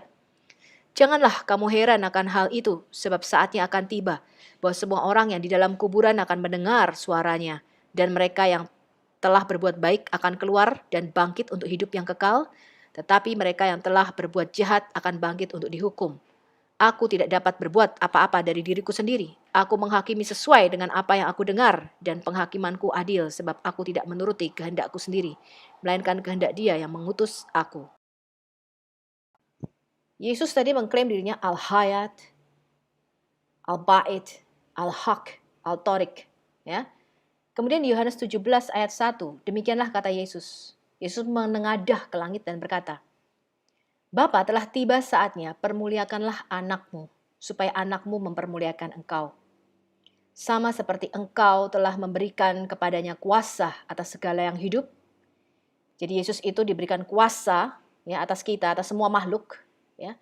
Demikian pula Anak akan memberikan hidup yang kekal kepada semua yang telah Engkau berikan kepadanya. Inilah hidup yang kekal itu. Ya, yaitu bahwa mereka mengenal Engkau satu-satunya Allah yang benar. Nggak berhenti sampai di situ, teman-teman. Harus mengenal siapa lagi? Mengenal Yesus Kristus yang telah Engkau utus. Jadi kita tuh harus mengenal, ini bukan cuma tahu ya, sekedar tahu. Ya, tahu namanya Isa, tahu namanya Yud-Heh-Vav-He. Enggak, teman-teman. Bukan masalah itu. Mengenal itu artinya mengalami. Experience, berjalan bersama Tuhan. Seperti ketika Adam berjalan bersama Tuhan. Ya, Anda akan mendapatkan bimbingan. Anda akan mulai mendengar Roh Kudus. Ya. Jadi harus dua, teman-teman. Kamu harus mengalami Bapa dan kamu harus mengalami siapa? Yesus.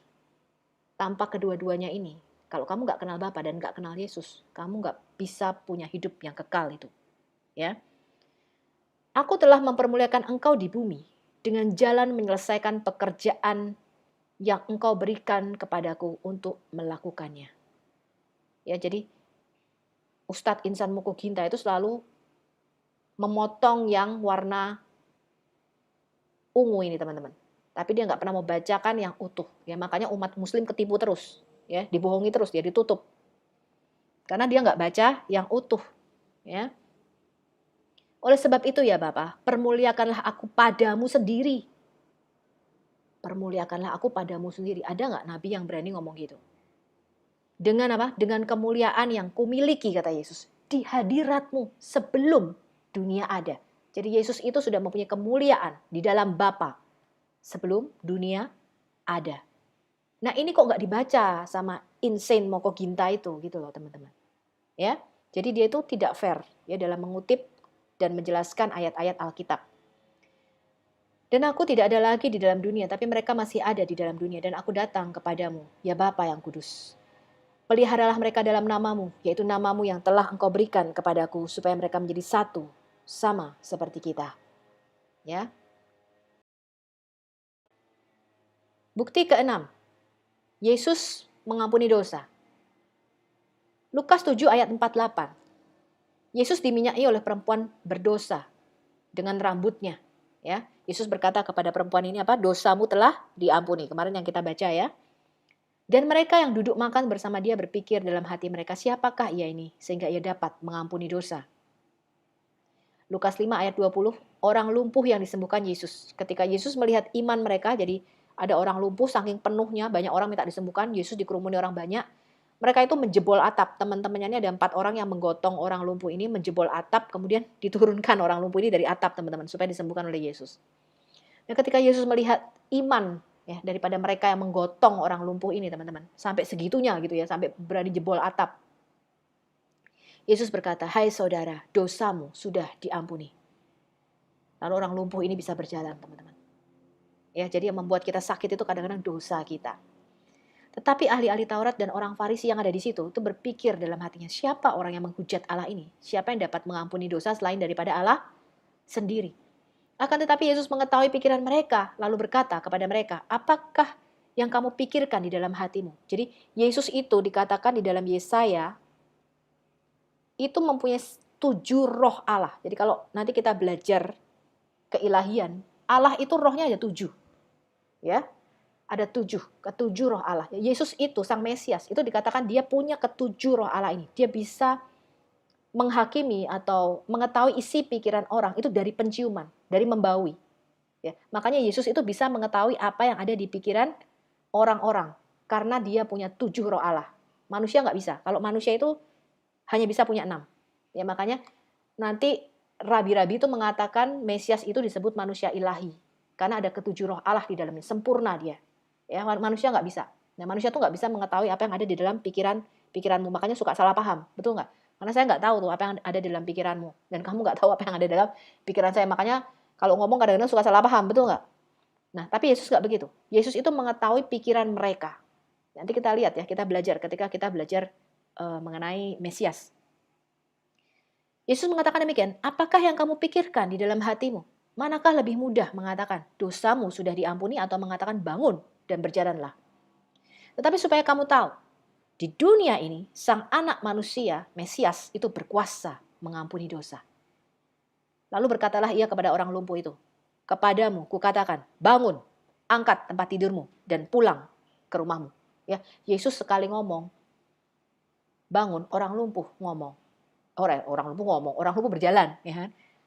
Yesus sekali melihat kepada orang buta, tercelik, matanya tercelik teman-teman. Tapi kok ada yang bilang 3 kali, baca, tetap gak bisa baca. Padahal udah ngomong sampai 3 kali teman-teman. Ya, Yesus cuma sekali aja ngomong. Ya. Salah satu nama Allah itu adalah Ghafar, artinya Maha Pengampun. Ya, jadi yang bisa mengampuni dosa dan kesalahan kita itu adalah Allah sendiri. Kalau kita bersalah kepada sesama kita, Tuhan mengatakan kita harus saling mengampuni dan meminta ampun. Ya, tapi kita kan masih punya hutang di dimensi roh. Nah, ini Tuhan yang bisa mengampuni segala dosa kita. Gitu ya teman-teman ya. Tuhan bukanlah manusia, betul. Ya, manusia itu sampai lebaran monyet tidak akan ada yang bisa menjadi Tuhan. Ya, jadi manusia itu nggak mungkin jadi Tuhan teman-teman. Hukum dimensi roh itu mengatakan makhluk dengan dimensi lebih rendah itu tidak bisa berinkarnasi atau menjelma menjadi makhluk yang lebih tinggi. Jadi manusia itu nggak bisa menjelma menjadi malaikat atau apalagi menjadi Tuhan, nggak bisa. Tetapi makhluk dengan dimensi yang lebih tinggi itu bisa menjelma ke dalam dimensi di bawahnya. Jadi malaikat itu bisa menjelma menjadi manusia. Makanya tampak seperti kita, seperti manusia ketika malaikat di Sodom dan Gomora. Begitu juga di dalam Quran. Ya, ketika Gabriel itu menampakkan diri kepada Maria itu dalam rupa laki-laki. Nah, kalau manusia aja malaikat aja bisa menjelma menjadi manusia, apalagi Tuhan. Ya, jadi Tuhan itu di dimensi tertinggi namanya dimensi 10. Dia disebut maha kuasa itu karena dia bisa menjelma menjadi apapun. Bisa jadi api, bisa jadi gumpalan asap, bisa jadi awan, bisa jadi terang. Nanti kita lihat ya teman-teman. Apalagi jadi manusia, dia bisa teman-teman. Ya, nanti kita lihat, itu prinsip hukum roh. Ya, jadi dimensi yang lebih rendah itu tidak bisa menjadi dimensi yang lebih tinggi, tapi dimensi yang lebih tinggi itu bisa menjelma menjadi makhluk dengan dimensi lebih rendah, karena makhluk dengan dimensi lebih tinggi itu mempunyai kapasitas kemampuan yang lebih besar. Di bilangan kitab Taurat nih ya, bilangan 23 ayat 19, Allah bukanlah manusia, betul. Bukanlah manusia yang berdusta dan bukan anak manusia sehingga ia menyesal. Masakan ia berfirman dan tidak melakukannya atau berbicara dan tidak menepatinya. Jadi iman Kristen itu tidak pernah mengatakan Tuhan adalah seorang manusia. Ya, Yod-Heh-Vav-He itu turun ke dalam dunia mengambil rupa manusia. Kemarin saya sudah ngomong, ya, saya seperti orang pakai baju Jepang, berdandan ala Jepang, enclosed, ya, menyelubungi diri saya. Kalian mengira saya orang Jepang. Karena yang nampak pada mata kalian itu adalah seperti tampak orang Jepang. Padahal bukan. Kan gitu, ya. Nah, Tuhan itu maha kuasa. Apa artinya omnipoten atau maha kuasa? Dia bisa masuk ke dimensi di bawahnya. Nanti kalau kita belajar itu ada 10 dimensi di seluruh alam semesta ini. Dan itu secara saintis dibuktikan. Dia bisa menjadi apapun yang dia mau. Di Kejadian 1, itu Tuhan biasa bercakap-cakap dan berjalan-jalan di taman di Eden dengan Adam dan Hawa dalam rupa seorang manusia laki-laki. Di Kejadian 15 ayat 17, Tuhan menampakkan diri dalam bentuk gumpalan asap dan suluh ketika dia membuat perjanjian darah dengan Abraham. Di Kejadian 16 ayat 13, Tuhan menampakkan diri kepada Hagar dalam rupa malaikat Tuhan atau malak Yahweh. Ya, maka Hagar mengatakan El Roi, aku melihat Tuhan katanya. Ya, sorry, Tuhan melihatku katanya. Ya, nah Kejadian 18 itu Tuhan dan dua malaikatnya menampakkan diri dalam rupa manusia dan duduk makan bersama Abraham sebelum menghancurkan Sodom dan Gomora. Di Kejadian 32 ayat 30, Tuhan menampakkan diri bergulat dengan Yakub dalam rupa manusia. Tuhan menampakkan diri dalam rupa malaikat Tuhan ya kepada Manoah. Itu di Hakim-Hakim 13. Manoah ini ayahnya Simson. Ya, Simson dan Delilah itu loh yang dulu dimainin Benyamin Suaib tuh ya. Itu bukan cerita Betawi teman-teman, itu cerita Yahudi, itu orang Yahudi itu Simpson teman-teman, ya, bukan orang Betawi. Yesus lebih dari sekedar nabi. Matius 22 ayat 42 sampai 45. Apakah pendapatmu tentang Mesias, kata Yesus? Anak siapakah dia? Lalu mereka menjawab, anak Daud. Yesus berkata kepada mereka, jika demikian, bagaimanakah Daud oleh pimpinan roh dapat menyebut Mesias itu tuannya ketika ia berkata, Yod-Heh-Vav-He telah berfirman kepada Tuanku, duduklah di sebelah kananku sampai musuh-musuhmu kutaruh di bawah kakimu. Mazmur 110 ayat 1. Ya, ini Yesus mengutip Mazmur Daud 110 ya, ayat 1. Kemudian Yesus berkata, jadi jika Daud menyebut Mesias itu tuannya, bagaimana mungkin ya anaknya pula? Kemudian di Markus 8 ayat 27 sampai 29. Kemudian Yesus beserta murid-muridnya berangkat ke kampung-kampung di sekitar Kaisarea Filipi. Di tengah jalan ia bertanya kepada murid-muridnya, katanya, kata orang, siapakah aku ini? Jawab mereka, oh ada yang mengatakan kamu tuh cuma sekedar nabi, cuma sekedar utusan Yohanes Pembaptis. Ada yang mengatakan kamu cuma sekedar nabi seperti Elia. Ada pula yang mengatakan seorang dari para nabi-nabi. Jadi cuma sekedar rasul, cuma sekedar nabi katanya. Yesus berkata lagi kepada murid-muridnya yang duduk makan bergaul dengan dia ya, tidur dengan Yesus ya. Ia bertanya, tetapi apa katamu? Siapakah aku ini? Lalu jawab Petrus apa? Engkau adalah Mesias, anak Allah yang hidup. Ya, di Matius 16 dikatakan, Yesus bertanya juga kepada mereka, tetapi apa katamu? Siapakah aku ini? Maka jawab Simon Petrus apa? Engkau adalah siapa? Mesias, anak Allah yang hidup. Kata Yesus kepadanya, berbahagialah engkau Simon bin Yunus, sebab bukan manusia yang menyatakan itu kepadamu, melainkan Bapakku yang di surga. Wah, tiba-tiba Simon Petrus dapat pewahyuan.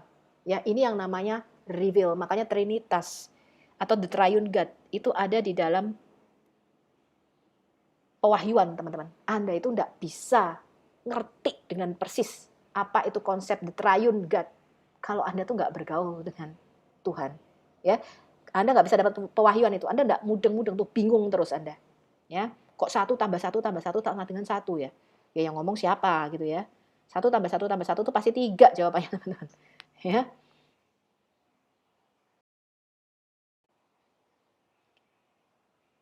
Nah, ini kemarin kita juga sudah bahas sedikit. Yeshua HaMasyiah atau Isa Al-Masih.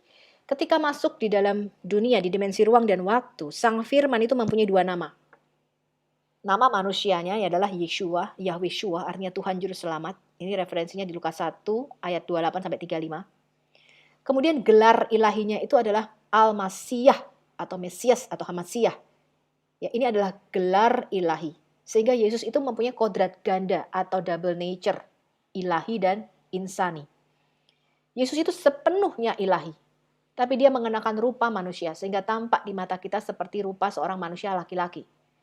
Nah, ketika Yesus menyebut dirinya sendiri, dia merefer dengan 2 istilah, yaitu sang anak Allah dan sang anak manusia.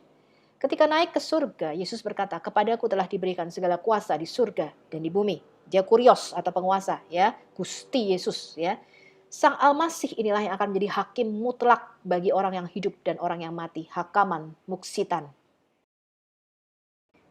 Yesus menjawab doa dan maha hadir atau omnipresent, ya.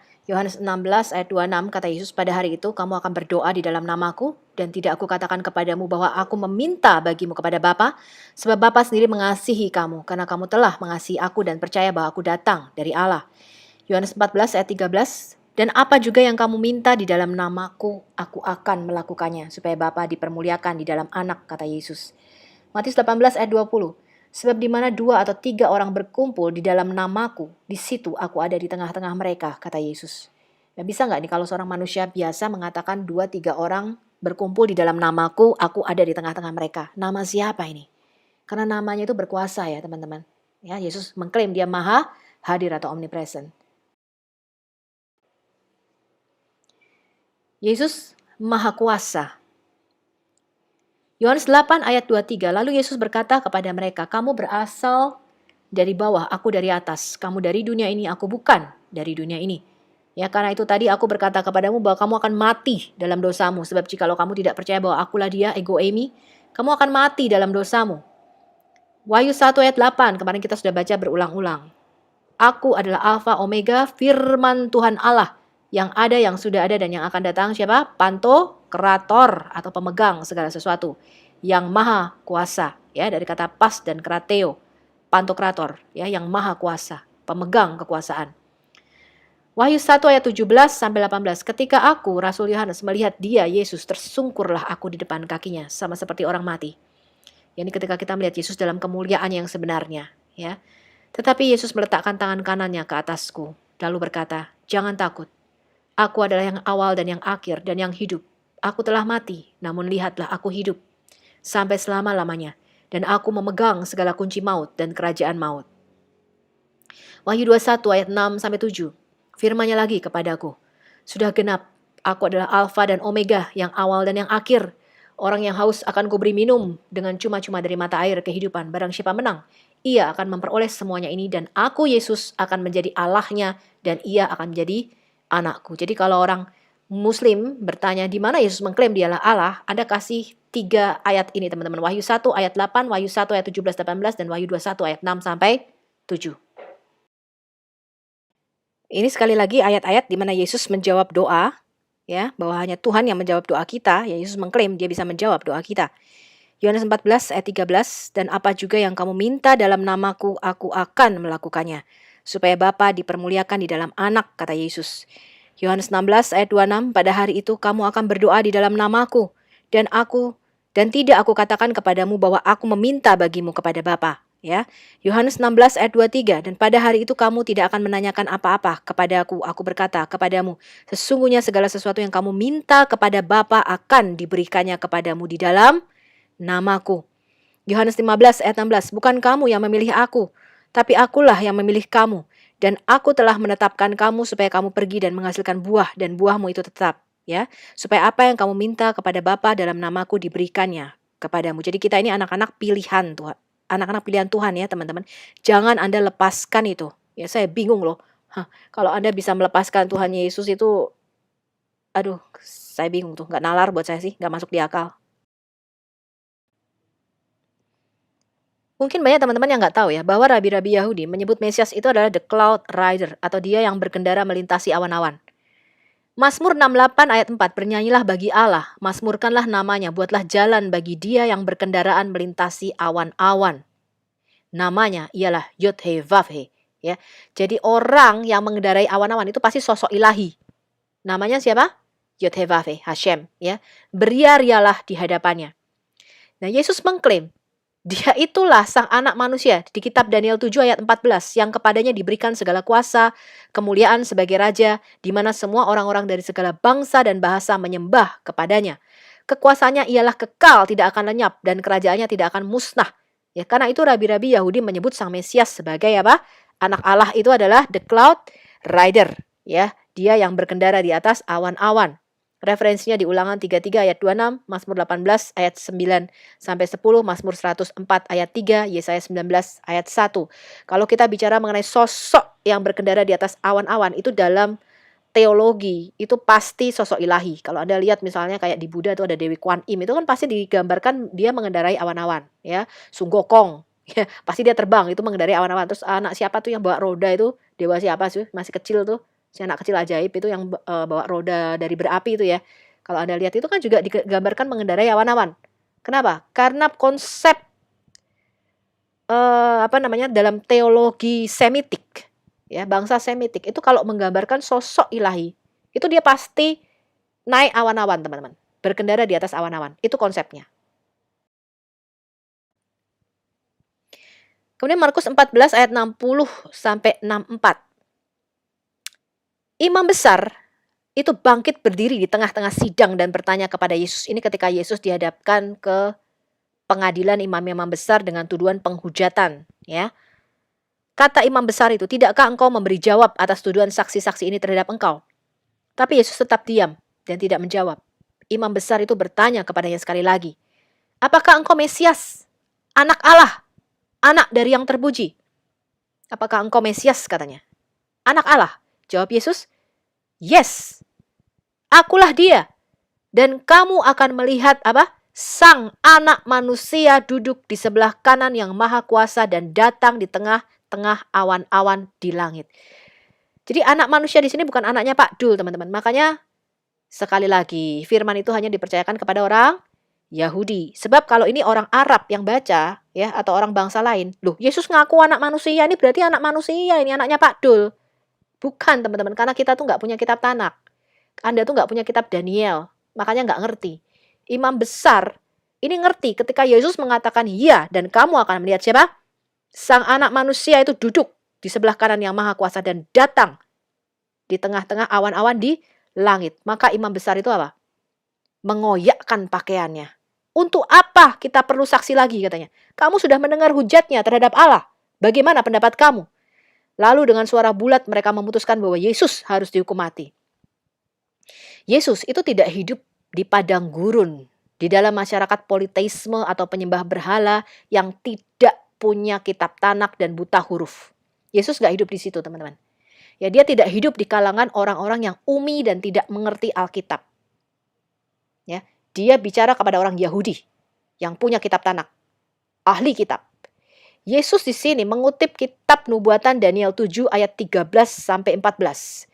Ya, gelar sang anak manusia di kitab Daniel 7 13 sampai 14 itu adalah gelar ilahi yang disebut Rabi Yahudi sebagai the second Yahweh, ya, atau Yahweh kedua, ya, atau Yod-Heh-Vav-He, yaitu sang anak Allah. Ya, jadi sang anak manusia di kitab Daniel 7 itu disebut Rabi Yahudi sebagai anak Allah atau Yahweh kedua. Jadi tadi teman-teman sudah bisa menjawab orang muslim ya, ketika mengatakan sang anak manusia. Kenapa Yesus merefer dirinya sendiri dengan gelar sang anak manusia? Yaitu merefer kepada nubuatan kitab Daniel 7. Ya, bukan anaknya Pak Dul. Ya, Anda harus lebih cerdas. Ya. Yesus mengklaim dia itu sang anak manusia. Apa artinya? Ya, orang yang buta sejak lahir yang disembuhkan Yesus setelah ditanyai oleh imam-imam kepala dan ahli-ahli Taurat, ya, kemudian bertemu dengan Yesus, ya. Dia disembuhkan, kemudian dia ke imam-imam kepala, imam-imam ini heran, "Loh, kamu tuh kan buta sejak lahir toh. Siapa yang menyembuhkan kamu?" "Aku tidak tahu," katanya. Ya. Nah, kemudian setelah dia keluar, ketemu lagi dia sama Yesus. Yesus mendengar bahwa ia telah diusir keluar oleh mereka. Kemudian orang buta ini bertemu dengan Yesus yang udah tercelik ya matanya dan berkata, Yesus bertanya, "Percayakah engkau kepada Sang Anak Manusia?" Jawabnya, "Siapakah dia, Tuhan, supaya aku percaya kepadanya?" Kata Yesus, "Engkau bukan saja melihat dia, tapi dia yang sedang berkata-kata dengan engkau, dialah itu." Ya, Yesus mengklaim, "Aku ini yang sedang berkata-kata dengan kamu. Akulah Sang Anak Manusia itu yang akan datang di dalam awan di langit." Katanya, "Aku percaya Tuhan." Lalu ia sujud menyembahnya. Ya, jadi Yesus itu disembah, teman-teman. Ya, Yesus itu disembah sama murid-muridnya, disembah sama orang-orang yang kerasukan setan. Ya, setan-setan itu menyembah Yesus. Ya, kata Yesus, "Aku datang ke dalam dunia untuk menghakimi, supaya barang siapa yang tidak melihat dapat melihat, dan supaya barang siapa yang dapat melihat menjadi buta." Kata-kata ini didengar oleh beberapa orang Farisi yang berada di situ, dan mereka berkata kepadanya, "Apakah itu berarti bahwa kami juga buta?" Jawab Yesus kepada mereka. Jadi mereka merasa tersindir, ya. "Sekiranya kamu buta, kamu tidak berdosa. Tapi karena kamu berkata kami melihat, maka tetaplah dosamu." Ya, jadi Yesus berkata, kamu tuh yang merasa bisa melihat, punya hukum Taurat, ngerti. Tapi kamu tuh tidak bisa melihat, akulah yang ditulis Musa dan para nabi, kata Yesus.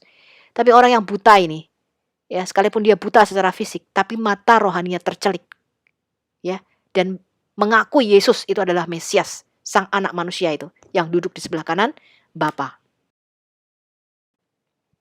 Ya, jadi di sini saya memberikan informasi, ya, bukan mengajar atau sok menggurui teman-teman, tapi saya memberikan informasi kepada teman-teman Kristen. Istilah Sang Anak Manusia itu, supaya ketika Anda ditanya, Anda berdialog, Anda tuh ngerti gitu loh teman-teman. Ya, nah, Sang Anak Manusia ini disebut Anak Allah yang Maha Tinggi. Ya, Sang Mesias disebut juga The Cloud Rider, atau dia yang berkendara di atas awan-awan tadi. Ya, Yesus mengaku dialah Sang Anak Manusia di kitab Daniel 7. Dan bahwa mereka akan melihat Yesus apa? Datang dalam awan-awan kemuliaannya dengan seluruh orang kudus dan malaikat-malaikatnya. Jadi ketika Yesus naik ke surga, ini kan kemarin kita memperingati hari kenaikan Yesus ke surga. Yesus naik itu kan dengan awan-awan, ya. Lalu malaikat mengatakan apa? Dengan cara yang sama dia akan turun. Jadi kedatangan yang kedua nanti dia akan turun dengan awan naik kuda putih, ya. Nah, Yohanes 3 ayat 13, tidak ada seorang pun yang telah naik ke surga selain daripada dia yang telah turun dari surga, yaitu siapa? Sang Anak Manusia itu, ya. Jadi Sang Anak Manusia yang duduk di sebelah kanan Bapa, ya, atau yang ada di dalam Bapa, istilah duduk di sebelah kanan itu adalah istilah kiasan, ya teman-teman, ya. Itulah yang turun dari surga. Ya, kemudian Lukas 21 ayat 27 kata Yesus, pada waktu itu orang akan melihat apa? Sang Anak Manusia datang dalam awan dengan segala kekuasaan dan kemuliaannya. Markus 13 ayat 26 kata Yesus, pada waktu itu orang akan melihat Sang Anak Manusia datang dalam awan-awan dengan segala kekuasaan dan kemuliaannya. Kemudian di dalam Markus 14 ayat 62 jawab Yesus, akulah dia. Dan kamu akan melihat apa? Sang Anak Manusia duduk di sebelah kanan yang Maha Kuasa dan datang di tengah-tengah awan-awan di langit. Lukas 19 ayat 10 kata Yesus, sebab Sang Anak Manusia datang untuk mencari dan menyelamatkan yang hilang.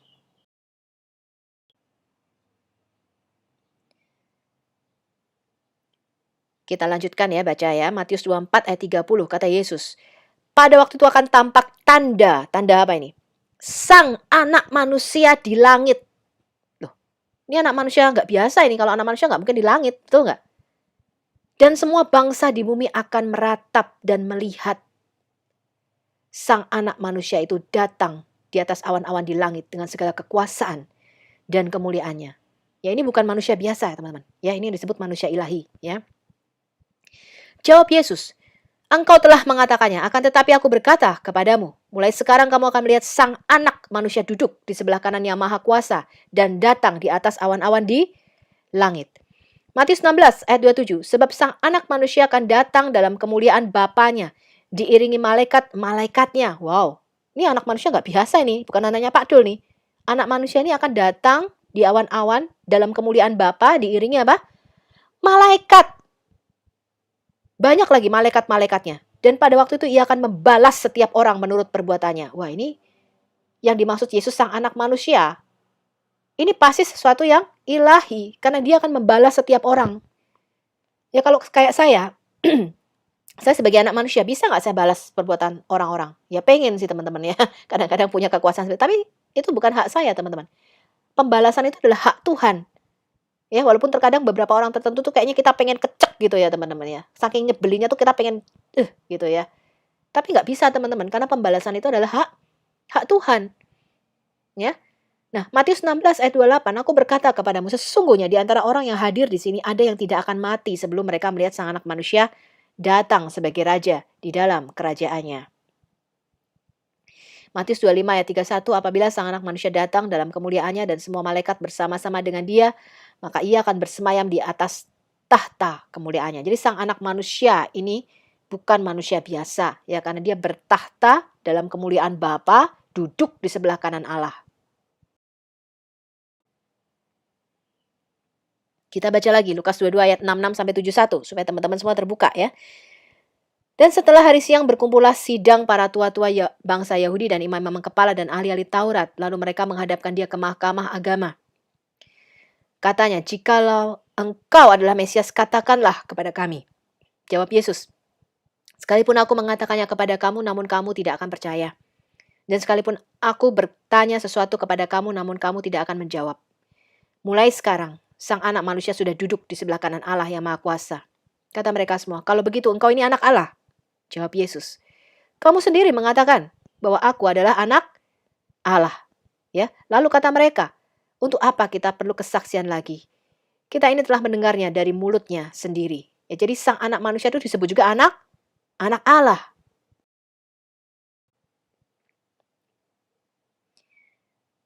Matius 16 ayat 13 sampai 20. Setelah Yesus tiba di daerah Kaisarea Filipi, ia bertanya kepada murid-muridnya, kata orang, "Siapakah sang anak manusia itu?" Yang tadi ya.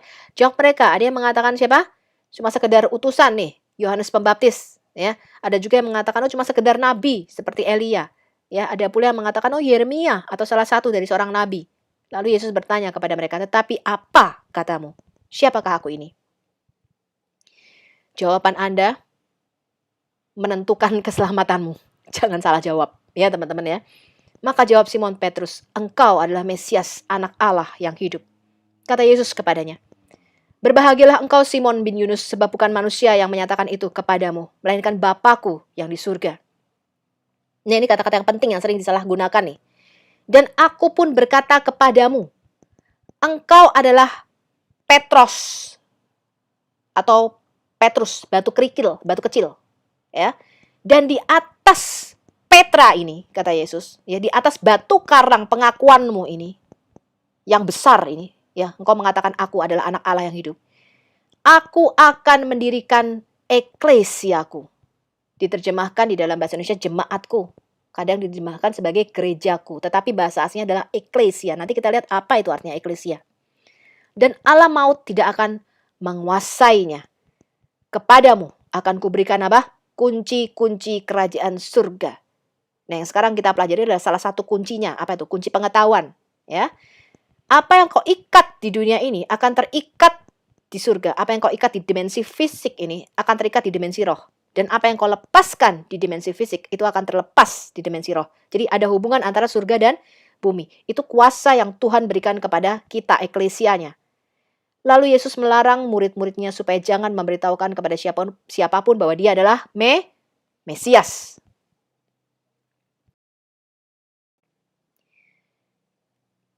Tadi ya, di atas Petros, batu kecil, aku akan berikan apa? Petra katanya, batu karang besar. Ya, jadi bukan di atas Petrus, bukan di atas Rasul Petrus gitu, bukan ya teman-teman ya, tapi di atas pengakuan Petrus ini loh, ya. Kisah Rasul 7 ayat 38, ini kesaksian Stefanus.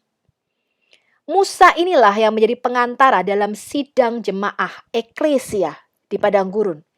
di antara malaikat yang berfirman kepadanya di gunung Sinai dan nenek moyang kita. Dan dialah yang menerima firman-firman yang hidup untuk menyampaikannya kepada kamu. Ya. Eklesia, kita belajar dulu ya, dari bahasa Yunani teman-teman. Ya, eklesia adalah istilah politik senat di dalam demokrasi Athena kuno. Ya, jadi ini adalah istilah majelis yang populer terbuka untuk semua warga negara pria segera setelah mereka memenuhi syarat untuk kewarganegaraan. Ya, jadi majelis ini bertanggung jawab untuk apa? Menyatakan perang, strategi militer, memilih strategi, dan dalam urusan vital lainnya. Jadi semacam apa ya? Dewan Perwakilan Rakyat gitu mungkin ya teman-teman, DPR. Nah, ini bukan istilah rohani teman-teman. Jadi gereja itu bukan istilah rohani, tapi istilah politik. Ya, jadi ketika Tuhan mengatakan aku akan memberikan eklesia, eklesia itu artinya apa? Kita itu bisa menyatakan perang terhadap apa? Ini bukan perang terhadap manusia ya, jangan salah. Peperangan terhadap apa? Roh teritorial. Ya, ketika kita masuk di daerah itu, kenapa Injil susah ya diberitakan di sini? Itu karena ada rohnya di situ, teman-teman. Ketika Injil itu susah masuk, pintu itu tertutup, dia ada orang kuatnya di situ. Jadi ada roh yang bekerja di balik situ yang menentang apa? Pengenalan akan Allah. Nah, itu kita harus doakan dulu. Kata Yesus, kalau kamu mau merompak, kamu mau merampok suatu rumah, bukankah kamu ikat dulu orang kuatnya? Ya, orang kuatnya itu harus kamu ikat. Nah, ini adalah senjata rohani. Kamu harus ikat dulu roh teritorial yang ada di situ. Ya, kuasanya kamu lucuti. Karena iblis itu nggak bisa dilenyapkan, ya karena dia roh. Kamu hanya bisa mengikat, kemudian kuasanya kamu lucuti di dalam nama Yesus. Ya, tergantung berapa kuat, berapa nggak kuatnya. Ya, baru Injil itu akan diberitakan dengan tanda-tanda dan kuasa di daerah itu, teman-teman. Nah, itu yang namanya eklesia atau jemaat Tuhan. Ya, jadi nanti kita ketika membaca kisah para rasul, kita akan mengerti bahwa eklesia atau jemaat Tuhan yang mula-mula ini luar biasa. Mereka bergerak dengan tanda-tanda dan mujizat. Nah, ini yang orang Muslim tunggu-tunggu, teman-teman. Ya, mereka ngomong, mana mujizatnya? Dulu kan Petrus bayangannya aja menyembuhkan orang sakit. Rasul Paulus itu sapu tangannya dibawa. Sapu tangan itu menyembuhkan orang loh. Kebayang nggak tuh dahsyatnya? Nanti kita akan melihat beberapa kebangunan rohani. Ya, dan bagaimana Roh Kudus itu bisa ada bekerja di dalam Indonesia. Ya, saya rindu Indonesia ada kebangunan rohani, ya teman-teman. Seperti yang terjadi di Soe, dan seperti yang juga nanti kita lihat terjadi di Inggris, ya teman-teman ya. Itu ketika Roh Kudus itu turun, teman-teman. Wow, itu pertobatan terjadi luar biasa. Ya, dan kita akan melihat itu atas Indonesia. Kita berdoa untuk itu, ya. Nah, jadi Yesus menunjuk kita itu supaya mempunyai otoritas atau dominion ya di dalam daerah tertentu. Untuk apa? Untuk kita mengubah daerah itu. Jadi tadinya daerah yang kering gersang tidak pernah dengar Injil di situ. Kita harus yang namanya melakukan ekspansi kerajaan surga di situ. Nah, kita ini adalah utusan kerajaan surga untuk menduduki kota-kota sunyi dan wilayah-wilayah bumi. Itu maksudnya eklesia. Ya, bukan kumpulan nyanyi-nyanyi di gereja kemudian nangis gitu ya, dosa gue banyak, dosa aku banyak dosa gitu ya, nangis-nangis. Enggak begitu, teman-teman. Yesus itu menunjuk kita dengan penuh kuasa, punya otoritas. Makanya Yesus berkata, kamu tunggu dulu di Yerusalem, jangan khotbah dulu katanya. Kamu tunggu, nanti kamu kepenuhan Roh Kudus, kamu akan mempunyai apa? Kuasa, kamu akan mempunyai kuasa untuk menyembuhkan dengan tanda-tanda dan mujizat, baru kamu menjadi eklesiaku, kata Yesus. Ya, jadi gereja itu bukan kumpulan orang-orang nangis, tapi kumpulan orang-orang yang penuh otoritas dan berkuasa. Filipi 3 ayat 20 mengatakan, karena kewarganegaraan kita adalah di dalam surga. Dan dari situ juga kita menantikan Tuhan Yesus sebagai apa? Juru selamat. Jadi kita punya dua kewarganegaraan. Ya, jangan salah teman-teman. Ya, ketika nanti kita bicara sistem kerajaan surga, itu akan ada sesi khusus.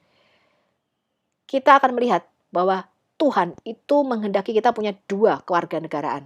Satu di dunia ini, ya. Satu lagi, Anda punya kewarganegaraan di surga. Jadi Anda punya otoritas di dalam dimensi roh. Matius 16 ayat 19, Yesus berkata, kepadamu akan kuberikan apa? Kunci kerajaan surga. Apa yang kau ikat di dunia ini akan terikat di surga. Dan apa yang kau lepaskan di dunia ini akan terlepas di surga. Jadi surga akan membackup kita, teman-teman. Ya, dimensi roh itu akan membackup apa yang kita omongkan. Ketika kita mengatakan roh teritorial itu harus diikat. Roh yang menentang pengenalan akan Yesus itu diikat. Anda harus ikat dulu, teman-teman. Karena kadang dia tidak bisa menerima Injil. Itu ada roh di belakangnya. Ya, ketika roh ini diikat, teman-teman, baru nanti dia bisa selubung itu dibukakan. Ya, selubung yang menutupi mata. Oh, dia bisa melihat kebenaran itu. Dia bisa melihat juru selamat itu.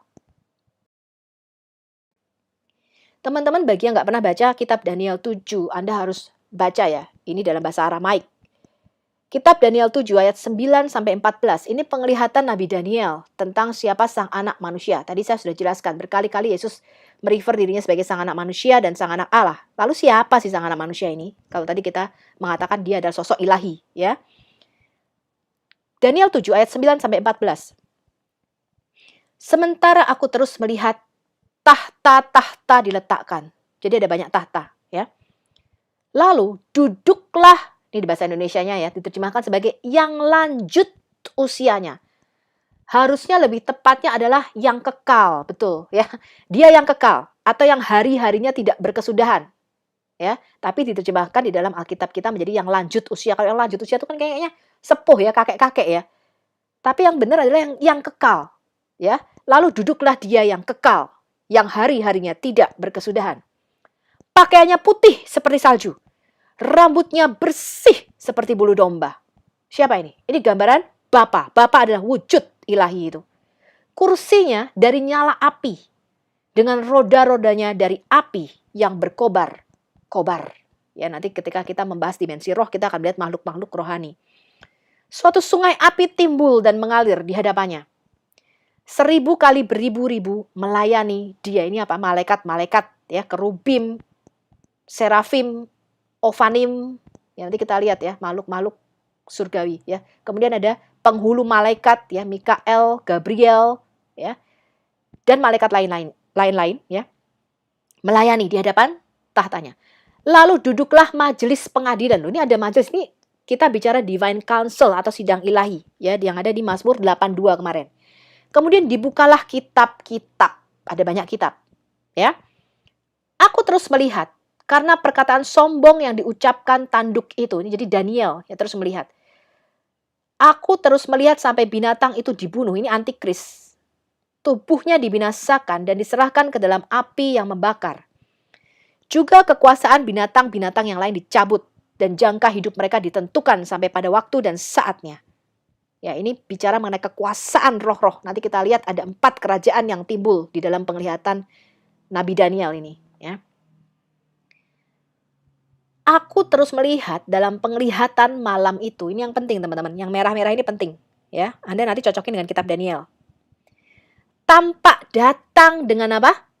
Awan-awan dari langit. Seorang seperti anak manusia, kebar kenas.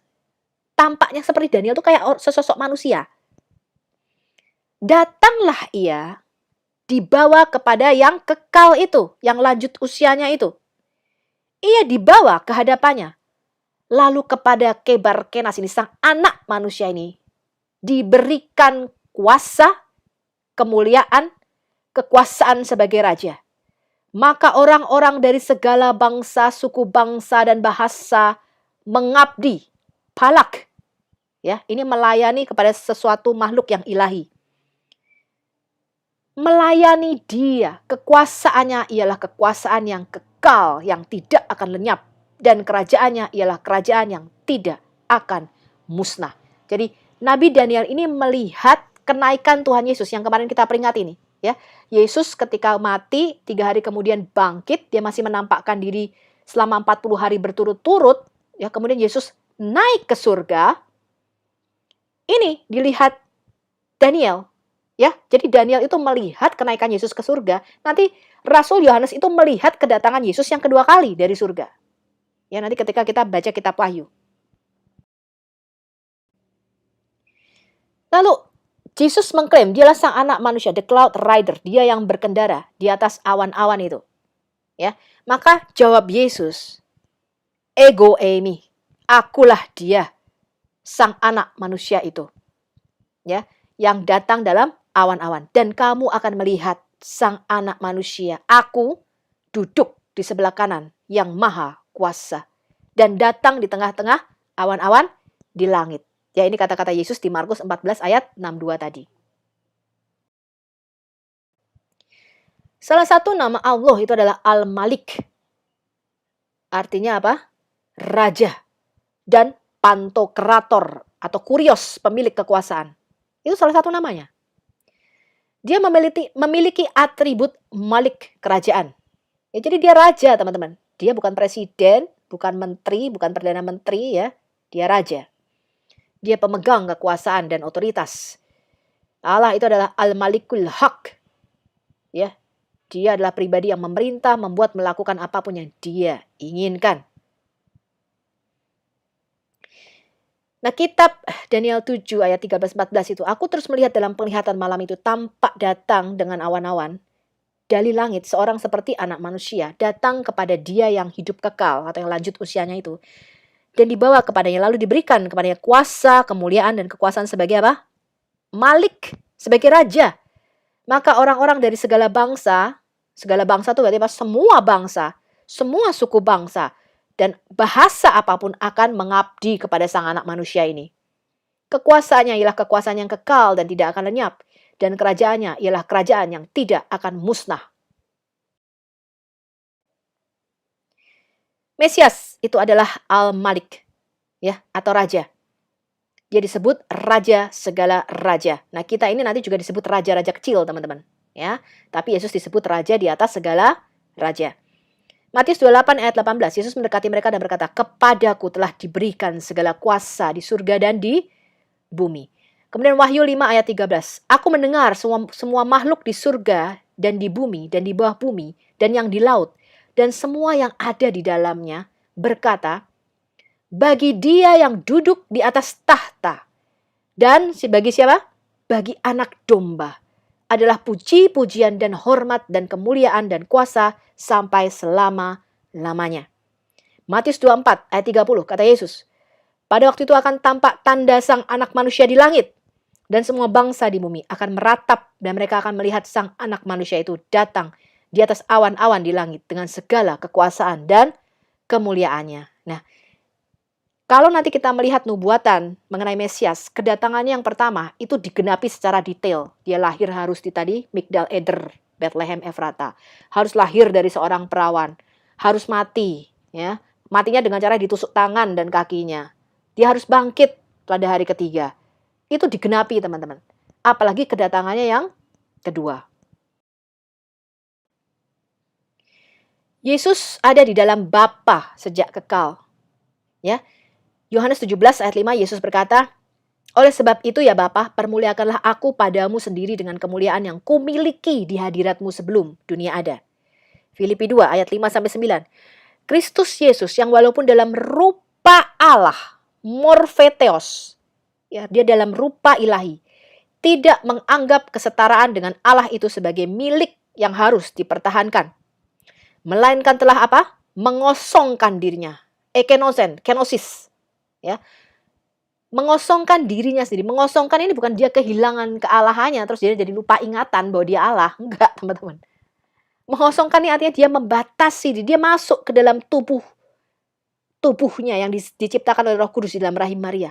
Ya, dia jadi membatasi dirinya. Tadinya dia yang maha hadir di mana-mana. Dia membatasi dirinya supaya ketika dia hadir di Yerusalem ya dia nggak ada di Jakarta, gitu loh teman-teman. Ya, dia membatasi dirinya. Ya, ketika dia masuk di dalam baitnya itu, Allah yang infinite, yang tidak terbatas. Dia masuk di dalam dimensi ruang dan waktu yang terbatas. Ya, itu maksudnya. Ya, bukan dia kosong terus dia lupa ingatan, enggak, ya. Mengambil rupa seorang hamba, maka Mesias itu disebut hamba. Hambaku itu kenapa? Karena dia dalam rupa manusia, teman-teman. Ya, dia mengambil rupa seorang hamba, menjadi sama dengan manusia. Dan dalam keadaan sebagai manusia, ia telah merendahkan dirinya dan taat sampai mati. Ya, bahkan sampai mati di kayu salib. Itulah sebabnya Allah sangat meninggikan dia dan mengaruniakan kepadanya nama di atas segala nama. Supaya dalam nama Yesus bertekuk lutut segala yang ada di langit dan yang ada di atas bumi dan yang ada di bawah bumi. Dan segala lidah mengaku Yesus Kristus adalah Tuhan bagi kemuliaan Allah Bapa. Bukti terakhir di video kita kali ini. Bukti ke-9, Yesus Raja dan Imam yang kekal. Ya, jadi Yesus itu disebut Nabi, Raja, Imam, anak manusia, anak Allah. Komplit. Dia disebut juga Goel, sang penebus kita, ya. Mazmur Daud 110 ini yang dikutip Yesus. Demikianlah firman Hashem ya kepada Adonai. Duduklah di sebelah kananku sampai kubuat musuh-musuhmu menjadi tumpuan kakimu. Hashem telah bersumpah dan ia tidak akan menyesal. Engkau adalah imam untuk selama-lamanya menurut apa? Aturan Melkisedek. Jadi Melkisedek itu adalah imam sekaligus raja. Jadi dalam aturan Taurat, itu imam dan raja itu nggak pernah bisa jadi satu, teman-teman. Kalau kamu nggak imam, ya kamu raja. Imam itu dari kaum Lewi, raja itu dari kaum Yehuda. Itu nggak pernah jadi satu, teman-teman. Ya, tetapi Melkisedek itu dia imam sekaligus raja. Nah, Mesias ini dia nanti akan menjadi raja, tapi sekaligus imam besar kita. Nah, apa yang dilihat Nabi Daniel itu selaras dengan nubuatan Nabi Daud ratusan tahun sebelumnya. Bahwa Mesias itu akan duduk di sebelah kanan. Ya, sebelah kanan itu artinya dia punya kuasa tertinggi, tangan kanan Allah. Ya. Makanya Muhammad di dalam Quran itu selalu mengatakan kalau kamu makan jangan pakai tangan kiri, karena kalau kamu makan pakai tangan kiri setan ikut makan. Ya, kemudian setan itu ada di sebelah kirimu. Di sebelah kananmu ada malaikat. Jadi ketika kita bicara kanan atau kiri itu bukan bicara kalau kamu di kanan aku di kiri. Bukan begitu, teman-teman. Tapi bicara mengenai kekuasaan. Bicara mengenai tangan kanan. Kan nggak ada kan? Kalau bos mengatakan orang ini tangan kananku loh. Berarti apa? Dia wakilku. Betul nggak? Masa ada orang ini tangan kiriku? Kan nggak ada. Ya, lagian kan tangan kiri buat cebok. Betul ya? Tangan kanan itu buat memuji menyembah. Ya. Makanya tangan kanan tuh biasanya sopan. Makanya kita kan kalau bilang, kamu kalau minta atau ngasih pakai tangan kanan dong. Kalau pakai tangan kiri tuh nggak sopan katanya. Ya kan? Nah, bicara ini adalah bahasa kiasan, teman-teman. Ya, bahasa kiasan. Ya. Nah, 1 Korintus 15 ayat 27. Sebab segala sesuatu telah ditaklukkan Bapa di bawah kaki Yesus. Tetapi kalau dikatakan bahwa segala sesuatu telah ditaklukkan, maka teranglah bahwa ia sendiri Bapa yang telah menaklukkan segala sesuatu di bawah kaki Kristus itu tidak termasuk di dalamnya.